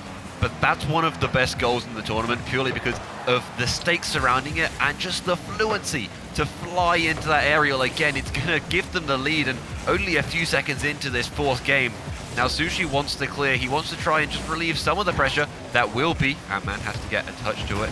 Again, any touch will do. Round Sushi is preferable as well. Not much boost in the tank, but enough to get a decent clear. It puts the opponent under pressure again as Zouch actually offered this. Treefork and Zouch, they're going to have a bit of miscommunication. Only Sushi left, unless Treefork can turn, no. But no one from UEA to work into the offense either. A nice look over once. This could bounce down and be very dangerous there if there is a miss, which there is, but no, Snipe, he reads that. He clears the lines, and only a minute into this game, not even, it's been very intense. Yeah, I'm starting to worry maybe slightly about Warwick's communication. They haven't looked great at coordinating themselves, although Sushi has dropped it down to Treefork very nicely, who somehow has got it underneath the defense. I didn't even think that there was a gap that existed there, but somehow Treefork has managed to find it. Oh my, he has weaseled his way into that one. Again, just the aerial play to get the assist was enough. But yeah, Treefork finding that gap, knowing the defender would jump, and just letting it practically just gracefully slide off the car in such a fashion, only to tie the game up, and never mind, it's not tied up anymore. It's going to be Atman. It's going to be UEA, and they streak ahead once more. Only a goal in it. This time, that amazing play from Warwick. It's mitigated by UEA getting one of the exact same caliber. Yeah, as quickly as Warwick were able to equalise, UEA get back in front. Ant-Man there hitting the post, but the ball going in. I think Treefork must have assumed that it was wide, and are they going to concede again here? Oh, it's off the post. Quite. Yes, they will. Can't get to it. Snipe makes the goal stick. Treefork was put in such an awkward spot there. Did so well with the half flip, but sadly missed on the second touch, and Snipe there to clean up. UEA further consolidating their lead, going 2 goals up here in game number 4. Only a minute and 15 in, and we're seeing this. This is what, you know, we're expecting, these high-scoring games. Not only expecting, but it's such great content. You're seeing these teams truly, you know, a 0-0 7-minute overtime. It's good. You're seeing a great caliber of Rocket League, but instead it's these where you're seeing all these great infield passes. You're seeing these solo plays, which we've seen, you know, both of those for this game. 4 goals in such quick succession. It's great to see these teams really come to life when it comes to the offense. Yeah, it really does. But Warwick now have a bit of a mountain to climb in this game if they want to try and put UEA onto match point. But UEA looking to make a real series of it. If it's tied up here, we essentially play a best of 3 from here. And at that point, it can go anyone's way. Tell you what though, Sushi all the way through. Nice little pre-flip into catch, past the defense. Absolutely no chance there. Look at the control on this. Ant-Man, I think, got a little bump or caught himself on the post, which didn't help matters at all. There was no defense at the far post, but Sushi saw that and put the ball exactly where it needed to be. And you can tell what's going to happen. Even in the crowd behind me, I could hear people cheering on the goal before it even went in. They just knew what was going to happen. They could see the touch, and they know a player of that caliber, of course, it's going to be put in. The skill that is being shown from every single player on this pitch is absolutely incredible. And again, not even halfway, there's only a goal in it, but we're seeing multiple goals scored from both sides of the pitch, which is crazy. You know, we haven't seen that many games. We've seen, you know, a fair amount from one side and maybe one at most from the other, so it's good to see really back and forth gameplay here. Yeah, absolutely, and Warwick now back within 1. This game still very much in contention. We've still got half the game left as well, and we've already had 5 goals, so if that train continues, 10 goals in this game, and I'm waiting on the next one. If it's Warwick, then we really have a game on our hands at 3 apiece.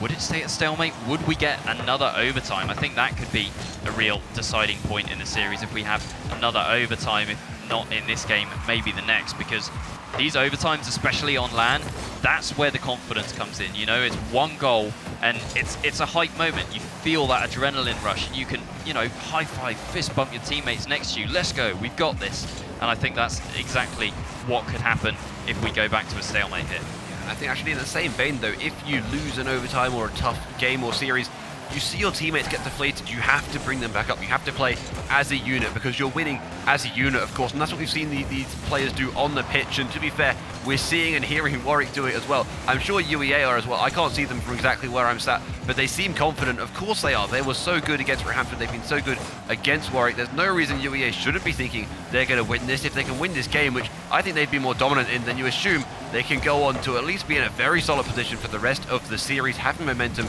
going into the 5th. There's still just over a minute left in this game. Treefork wants the double. He won't get it. Maybe he's out with the follow-up. No, a waiting Snipe will get the clearance.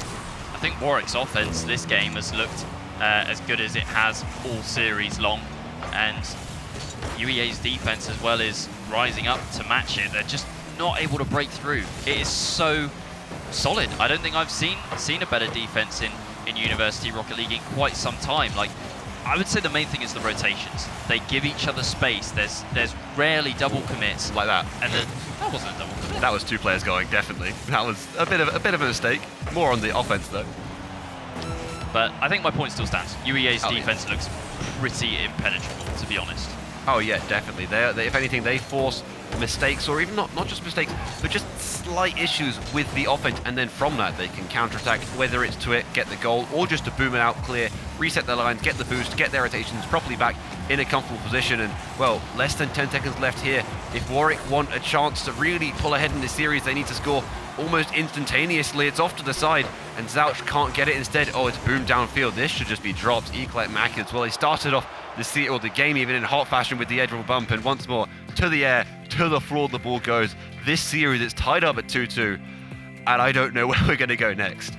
Well, wherever we go, we 100% have a series on our hands here. Bracket reset, and now it's 2-2. We play a maximum of 3 games more to decide this grand final. The tension's rising. I can definitely feel it from the players in the arena as well. No one knows who's going to win this, and that's part of the fun. Yeah, I think the only people who have a real indication of who's going to win it are the players. Not because they're right, but because they're saying to themselves and their teammates, we've got this, we have to win. You don't want to go into this with any doubt, because you have to play with confidence. And we're seeing that. We're seeing, some of the attempts like Eclat Mac is going for this edge of a bump. You're seeing that takes confidence to know that not only is it a good idea, but you can convert it, and he does with such style. It's brilliant to see. Again, every single goal you're going to see on this highlight reel, a lot of them come very early into the game as well, but they all come with such precision, such power, and just such execution that you wouldn't see from maybe, a player with lower confidence, just not quite that ability to clutch up in those big moments. Yeah, for sure. The goals there was some definite highlight reel ones. We see another one from Sushi as he tucks it in at the far post. But we now get into a game 5 to decide who goes on to match point in this series. And my prediction is whoever gets this game 5 will go on to win the series. I think that's how it's going to go, because both of these teams have been so momentum based. Yes. That and confidence based as well. What? Zouch, how have you done that? Tree Fork with the goal line save, then he turns it around into an assist as well. Has that threads? It seemed like it was open if you just took the early shot, but no, wants to confirm it. And 73 miles per hour off the bar. That's a blitzer. You say momentum, that's a great way to start off. Yeah, I mean, Zouch just halts my train of thought completely in its tracks there, and halts the defense as well. That was an absolute rocket ship of a shot from Zouch. No stopping that one, even hit the crossbar on its way through as well. So a great way for Warwick to start off this 5th game. Zouch, once again, actually going to leave this one for Sushi, who does get the block. It's dropping down dangerously. Ant-Man makes a touch. Tree Fork might have a flip reset here, but he's left it for Zouch, who gets the dunk. The corner now. Is Tree Fork going to turn and challenge this one? Though Sushi has been caught there. Does have enough boost to get back to 3rd man, and is going to need to do so pretty hastily, because UEA knocking on the door once more. There's options, of course, for UEA. They want that shot there. Fletmaker's not able to pull it off. Instead, Ant-Man as well, actually with a nice little tackle. This one is going to be in the blue half, just cascading around, no one able to get to it, and that demo on Zouch by Snipe means that just clearing the lines, getting the ball out of harm's way is really difficult for Warwick Williams resolve. Eclat Mac, as he's going to be up that ball well high and well wide, but it's still in a position in which the UEA Blue Jays, they can strike. Now one of the attackers is taken out of the equation, and Zouch works with it under one as well. Snipe goes for the back pass. It does work, and that player again spawning in with boost off to the side should be able to take it. He does. There's no one back immediately. Now the rotations come in. That's great to see. Just the defense being set in such a fashion that means that even though there's one mistake here and there, it can still be worked with. They can still work it out. But UEA Blue Jays, they've had offense for a solid stint in the opponent's half. They're yet to break through, really. Maybe a chance here that 50 will not go through, and Zouch stays so solid on the back foot. Yeah, but he hasn't quite got the ball clear yet. 50-50 in the midfield. Tree Fork now with a booming clearance. Sushi following up in support, but Tree Fork isn't able to get back to it. Sushi gonna avoid that one as well. Bit of a mistake on the back line, and almost allowing Eclat Mackers to come through and take a shot. Zouch at the front post. Oh, that is yes. Criminal error from Zouch. Cannot get the ball to safety, and it's just hovered in such a dangerous position. Poor Zouch there. Tree Fork couldn't get back either, and Eclat Mackers, it just feels like he's always lurking, just ready to take that final shot wherever it may present itself. Quite, and I mean, I think that touch off the sidewall as well, difficult to read. Eclat Mackers not quite prepared for it, but Eclat Mackers very prepared for it. Zouch is the defender, not quite in the same way. That's a bottom corner shot, and Zouch was hunting for that bump or demo. I love the idea to go for the disruptive play. Doesn't quite pan out, but still, the ideas are there. They're playing in a way that such prevents the opponents from really getting any momentum going, whether it be goals or just on the pitch in general. That's going to be an accidental team clear. And instead, Maka is going to turn it around, doesn't get the touch. Now, Sushi and Snipe, they race for this ball. It drops down. There might be a touch from a Warwick player, but no, Treefork off to the side. And again, Ant-Man, actually, he's going to pounce. He's going to be ready once more in the same way that Makas was just ready for any loose ball to be spilled up. Treefork, he puts it a bit too high and out of his own reach. Neither he nor Zouch can get there, and it just seems like an easy goal for Ant-Man. Yeah, Warwick, both goals they've conceded, they've just seemed unable to really clear the ball convincingly, and it's just invited pressure from UEA Blue Jays, who have so far been clinical in this game. Double commit from Warwick there as well, and might open things up for Makas again with a shot. Zouch manages to get it over to that left-hand side, picks up the boost as well, and he's called into action once again. Another double commit for Warwick on defense. Maybe just not quite as good as they've been in the previous 2 games. Here are Warwick, haven't looked as good offensively. The UEA defense is impenetrable as ever, but the Warwick defense seeming to have a few holes in it in this game especially. It's about 100 seconds left and a goal still needed for Warwick if they want to stay in this game. Of course, they're always in it as long as they can get that 0-second chance, but they haven't had anything too threatening in the latter part of the game. It seems to be more that start and mid that they really, able to put through and connect their plan together. Now, actually, that's a great run from Sushi if Makas can't get that, which, he can, and he keeps it out as well. Treefork, a nice aerial, keeps this in the opponent's half. It's not going to be easy to make sure that the offense stays going, but Zouch can give it his best shot here. Or maybe, again, Treefork wants to combine. No, Sushi's waiting. Sushi biding his time, wants to pass, and that's Zouch. Zouch can find it past the defenders. Snipe dives. Snipe cannot get that, and again, at the minute mark, we have a tied game here. Yeah, you could see from Zouch's point of view there, the cogs turning for Sushi. Knew that his teammate was centre, and a lovely shot to finish. So 1 minute left. We've got a grandstand finish in Game 5 here. Are we going to head to a first overtime of the series, though? That is a question that I want answered, and it may or may not be answered with a goal. Well, we can only hope. Just adds more suspense. And honestly, looking back at that goal as well, I'm convinced that even if it's an open net, Warwick are going to find a teammate just to pass to them, just so they can get a better goal. It looks better, and it can confirm past any defender. Oh, never mind. Makas doesn't want to have to wait around and find out what overtime spells. Previously, hasn't gone too well for them against Warwick. Wants to shut this game down, at least in regulation. Ant-Man sends the defender flying as well, but Makas there, like you say, he's always ready to pounce, and he does there. He puts this 3rd goal in. The lead is only 1, so Warwick, they're not out of this game by any means, and, well, the final 30 seconds or so here could spell disaster or an absolute miracle for either side. I have to see Warwick have battled back from worse before, but now they only have 30 seconds left in this game, or they will be going on to match point versus UEA.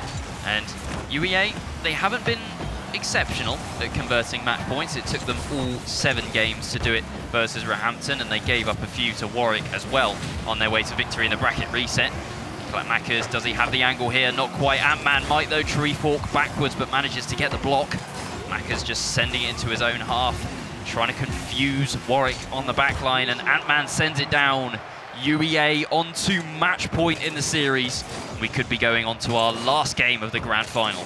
Again, they were so solid throughout all of that. So were Warwick. Both teams were absolutely phenomenal.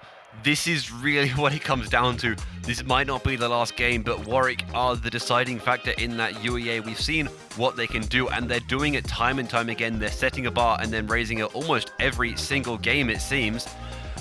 Do you think that Warwick can win this and send us to a Game 7, though? You said that the winner of this will take it, and to be fair, I like that idea, and given that UEA did it in that fashion, I can see that happening. But do you think they do it in 6 again, or do we get a Game 7?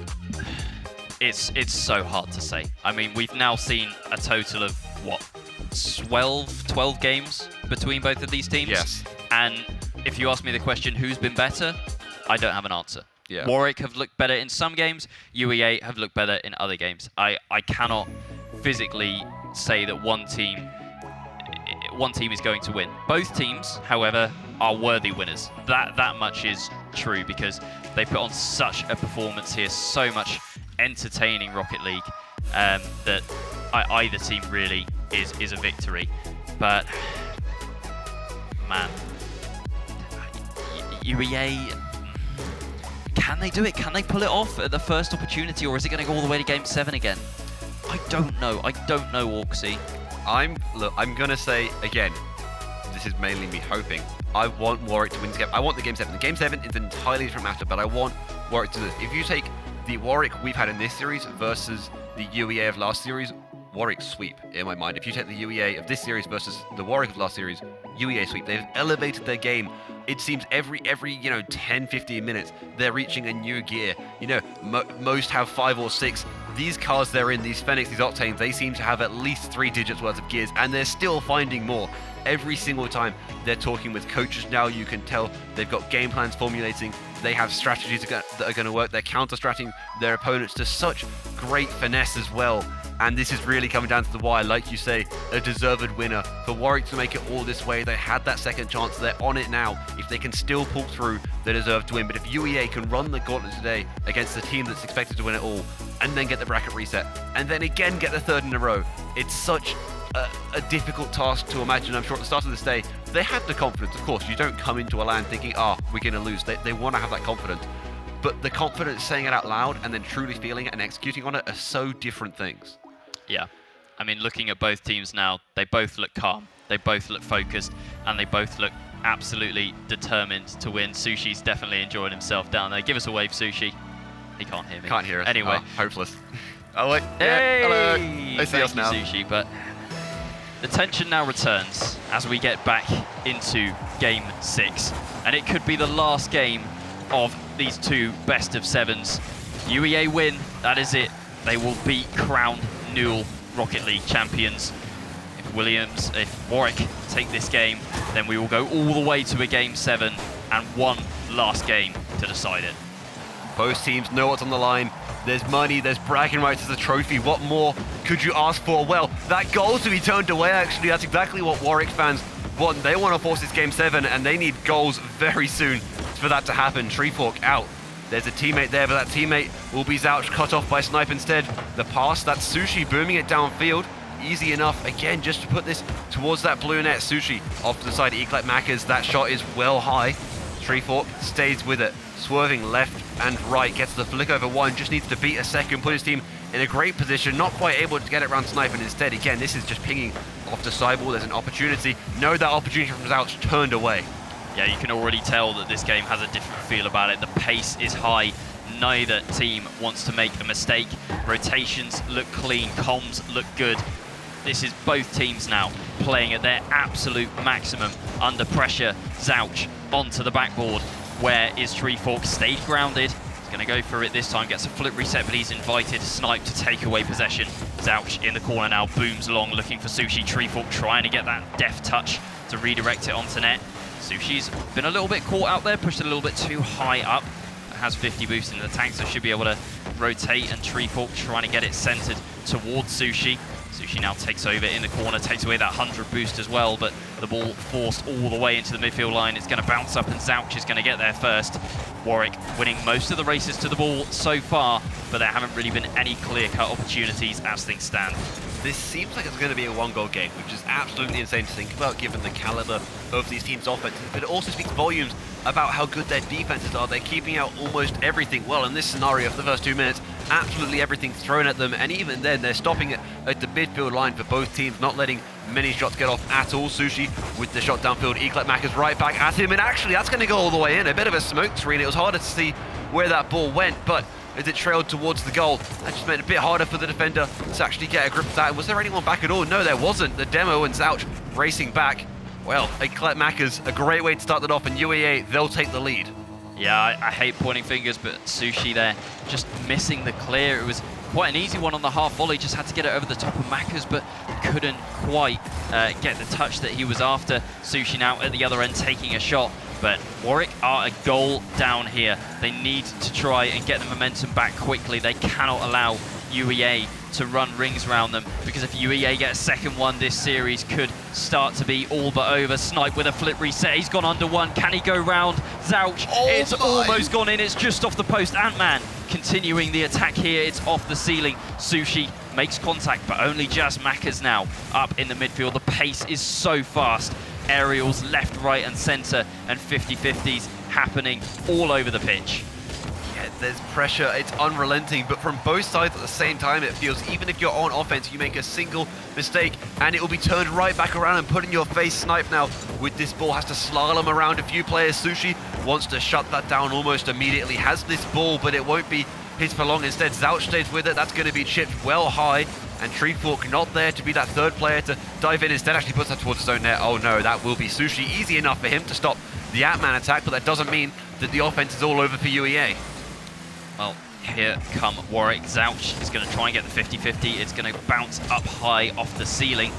A nice read from Snipe. Zouch called into action once more. Gets the clear over towards Sushi, but he's going to have to follow up himself and not in time. Macca's speeding through the Warwick defense once again, looking for demos on the way. Zouch in an awkward spot, but pops it up high.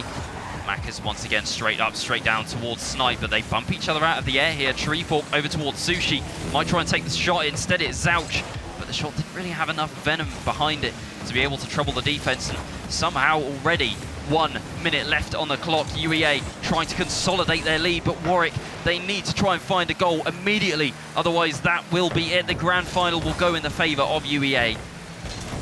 There's still time. As long as the ball is off the ground, there's always going to be an opportunity. Oh no, what's that? That's a cross-team pass, and oh no, Ant-Man, well, Warwick, they fumbled there in a disastrous way. Zouch has gone up for it and he's passed it off. What a pass, to be fair. Ant-Man receives it great. The pass from Zouch, unfortunate to be in the wrong way. It's disastrous, and now 2 goals needed in 35 seconds. Otherwise, a best of 7 to game 7 win for UEA, followed by a 4-2 win twice over Warwick to close this out. Yeah, it feels like it's too big of a mountain for Warwick to climb. They were looking for that goal, but that mistake from Zouch, so unfortunate, allowing UEA to come in. 20 seconds left. Macca's, oh, no. surely Macca's sends this one home. Sushi over to the left-hand side. Macca's was just trying to kill time off the clock. Snipe has missed it. Is it going to go all the way through? 8 seconds left. It's not going to happen. UEA will be your new Rocket League Winter Grand Final winners. They've done it. They've done it. It was such a tough matchup to get here, having to play tournament favorites, having to get bracket resets, and they're just going to give a fist bump at most. That celebrating is out of the question. They've been through absolute warfare to get to this point, but well deserved to take it this far. Yeah, huge congratulations to UEA and commiserations to Warwick. I mean, Warwick fought so hard. They had so much confidence coming into this, but the winning mentality ultimately didn't translate into a win in the series. But UEA, they came into this bracket on this day at the live finals as underdogs, and they have completely exceeded, obliterated expectations here by coming out on top. They blasted their way through Roehampton in Game 7, and they have stunned Warwick here in the grand final. So they did it 3 times in a row. I feel like they were the least favourite, bookies odds-wise to win this, or having to go through the bracket reset, even if they were able to beat Roehampton. And it seemed, at a point that Roehampton weren't playing as well. No, Roehampton picked it up. They had a few issues that they couldn't quite deal with, but that was it. UEA could capitalise on them, and then leading onto that, just shutting down that final attempt. And, well, yeah, they got to the grand final. They did it in style. It seemed like Warwick, they weren't quite able to get in the first series. That first series of grand final was nowhere near comparable to that second. It was such a great way to turn it around. Both teams should be very proud of themselves. Of course, UEA, more than anything, able to just clutch up in such a great moment to take home first place in this tournament. Yeah, and I'll highlight as well, even before today, it's been a crazy lower bracket run for UEA. I mean, they won their first series in the upper bracket 4-0 versus Lancaster, but then dropped to lowers after being swept by Warwick. And then after that, they beat Lincoln 4-1. They beat Loughborough 4-3, so that was a close series in itself, facing elimination in Game 7. And then today, beating Roehampton in Game 7 as well, getting that bracket reset against Warwick. And Warwick, they thought they were going to be the better team in the second series, but UEA just held their nerve. They were so calm and chilled out. And I mean, you saw even when they won there, they were just like, well done, guys. We did it. The pressure they put on themselves. You have to just, take a moment and decompress deservedly. So, and, going through those results again, you say 4-3 versus Loughborough. Loughborough had a substitute, and Loughborough nearly stopped UEA from qualifying. We don't know what happened if Loughborough made it at main event. Do they use a sub? anything like that. It was, the storylines to get here, and that's only the bracket. There was still league play, there was still ups and downs. There's so many other aspects of Newell and so many teams that didn't even make it to this top 8 prize playoffs bracket, and to be crowned the champion of all of those in such an amazing fashion on LAN at this Confetti X Arena in front of, the crowd, everything that's been put on for it is incredible. I'm sure the feeling is fantastic, even if, they're being a bit more relaxed about it. Yeah, has to feel great for UEA, especially. I mean, coming into this as well, they were actually the best team in Europe statistically out of the 3 here. And I believe we are now going to be hearing from UEA and Hazza down on the main stage.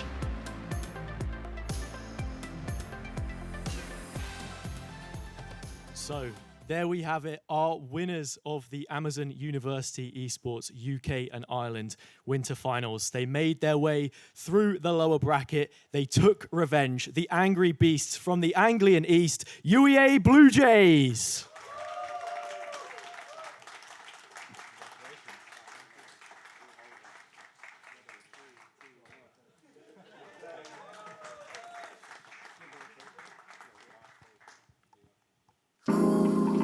So, now coming to a quick interview piece. Any of you feel free to jump in. I know I've picked a couple of you out. I'd like to hear from Snipe a little bit here as well. It's your time to shine, and you all shined brilliantly in that final. One thing to say, of course, with it being the bracket reset, having to play 2 best-of-7s, how did you find the first series? Well, the first series was, it was 4-2. Well, the first series. Felt comfortable the whole time, kept calm. It was a bit ropey, like 2-2, I think it went to, but we secured the win in the end. UEA, of course, as a university, famous for its concrete architecture, and your defence was concrete at times. The casters said it as well. Was the defensive style of play perhaps something that you focused on and then built from? Yeah, so we kind of mainly focused on getting an early goal and then defending it the whole time, because I felt like against both of these teams, they're both quite prone to making silly mistakes, so we felt like we could capitalise on that. Also, as well, then after sending that bracket reset and going into the second best-of-7, it was a bit different to the way that other series played out for you. Usually you'd get that early lead and have something to sit on, but going a couple, 1 game down and then 2-1 down, what was the mental like? What was the main thing flowing through the comms that, gave you that ability to respond? Well, we were just telling each other to stay calm, keep the mentals good, because we'd already beat them once, so we knew we could beat them again, and we were just confident in each other's abilities. So then you guys, of course, will be one of the UK and Ireland representatives at Amazon University Esports Masters. How are you guys feeling going into that one as well? Confident there? We'll go to Iklat on the end. Well, yeah, we're feeling confident going into that. We recently played in the UR winter split and got a pretty decent result, top 8 in Europe. So I think we can definitely go there and hopefully win it all. Thank you very much, guys. Once again, congratulations to UEA.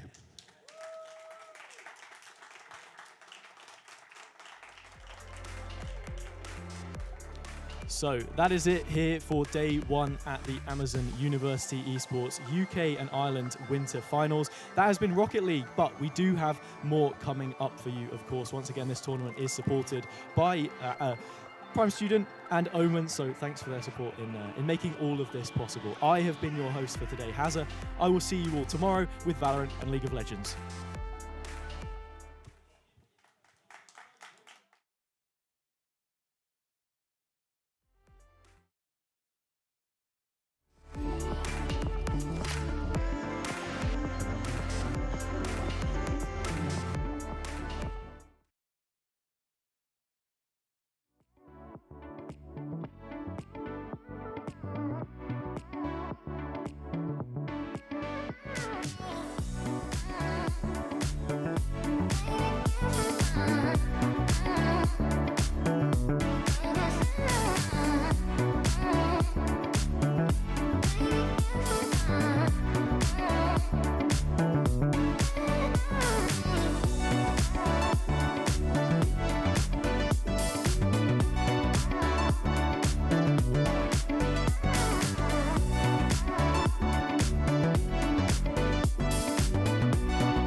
What is that?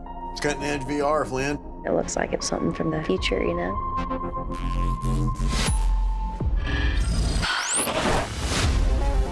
Flynn took a trip to future London, saw something she wasn't supposed to. Now people from there are trying to kill us.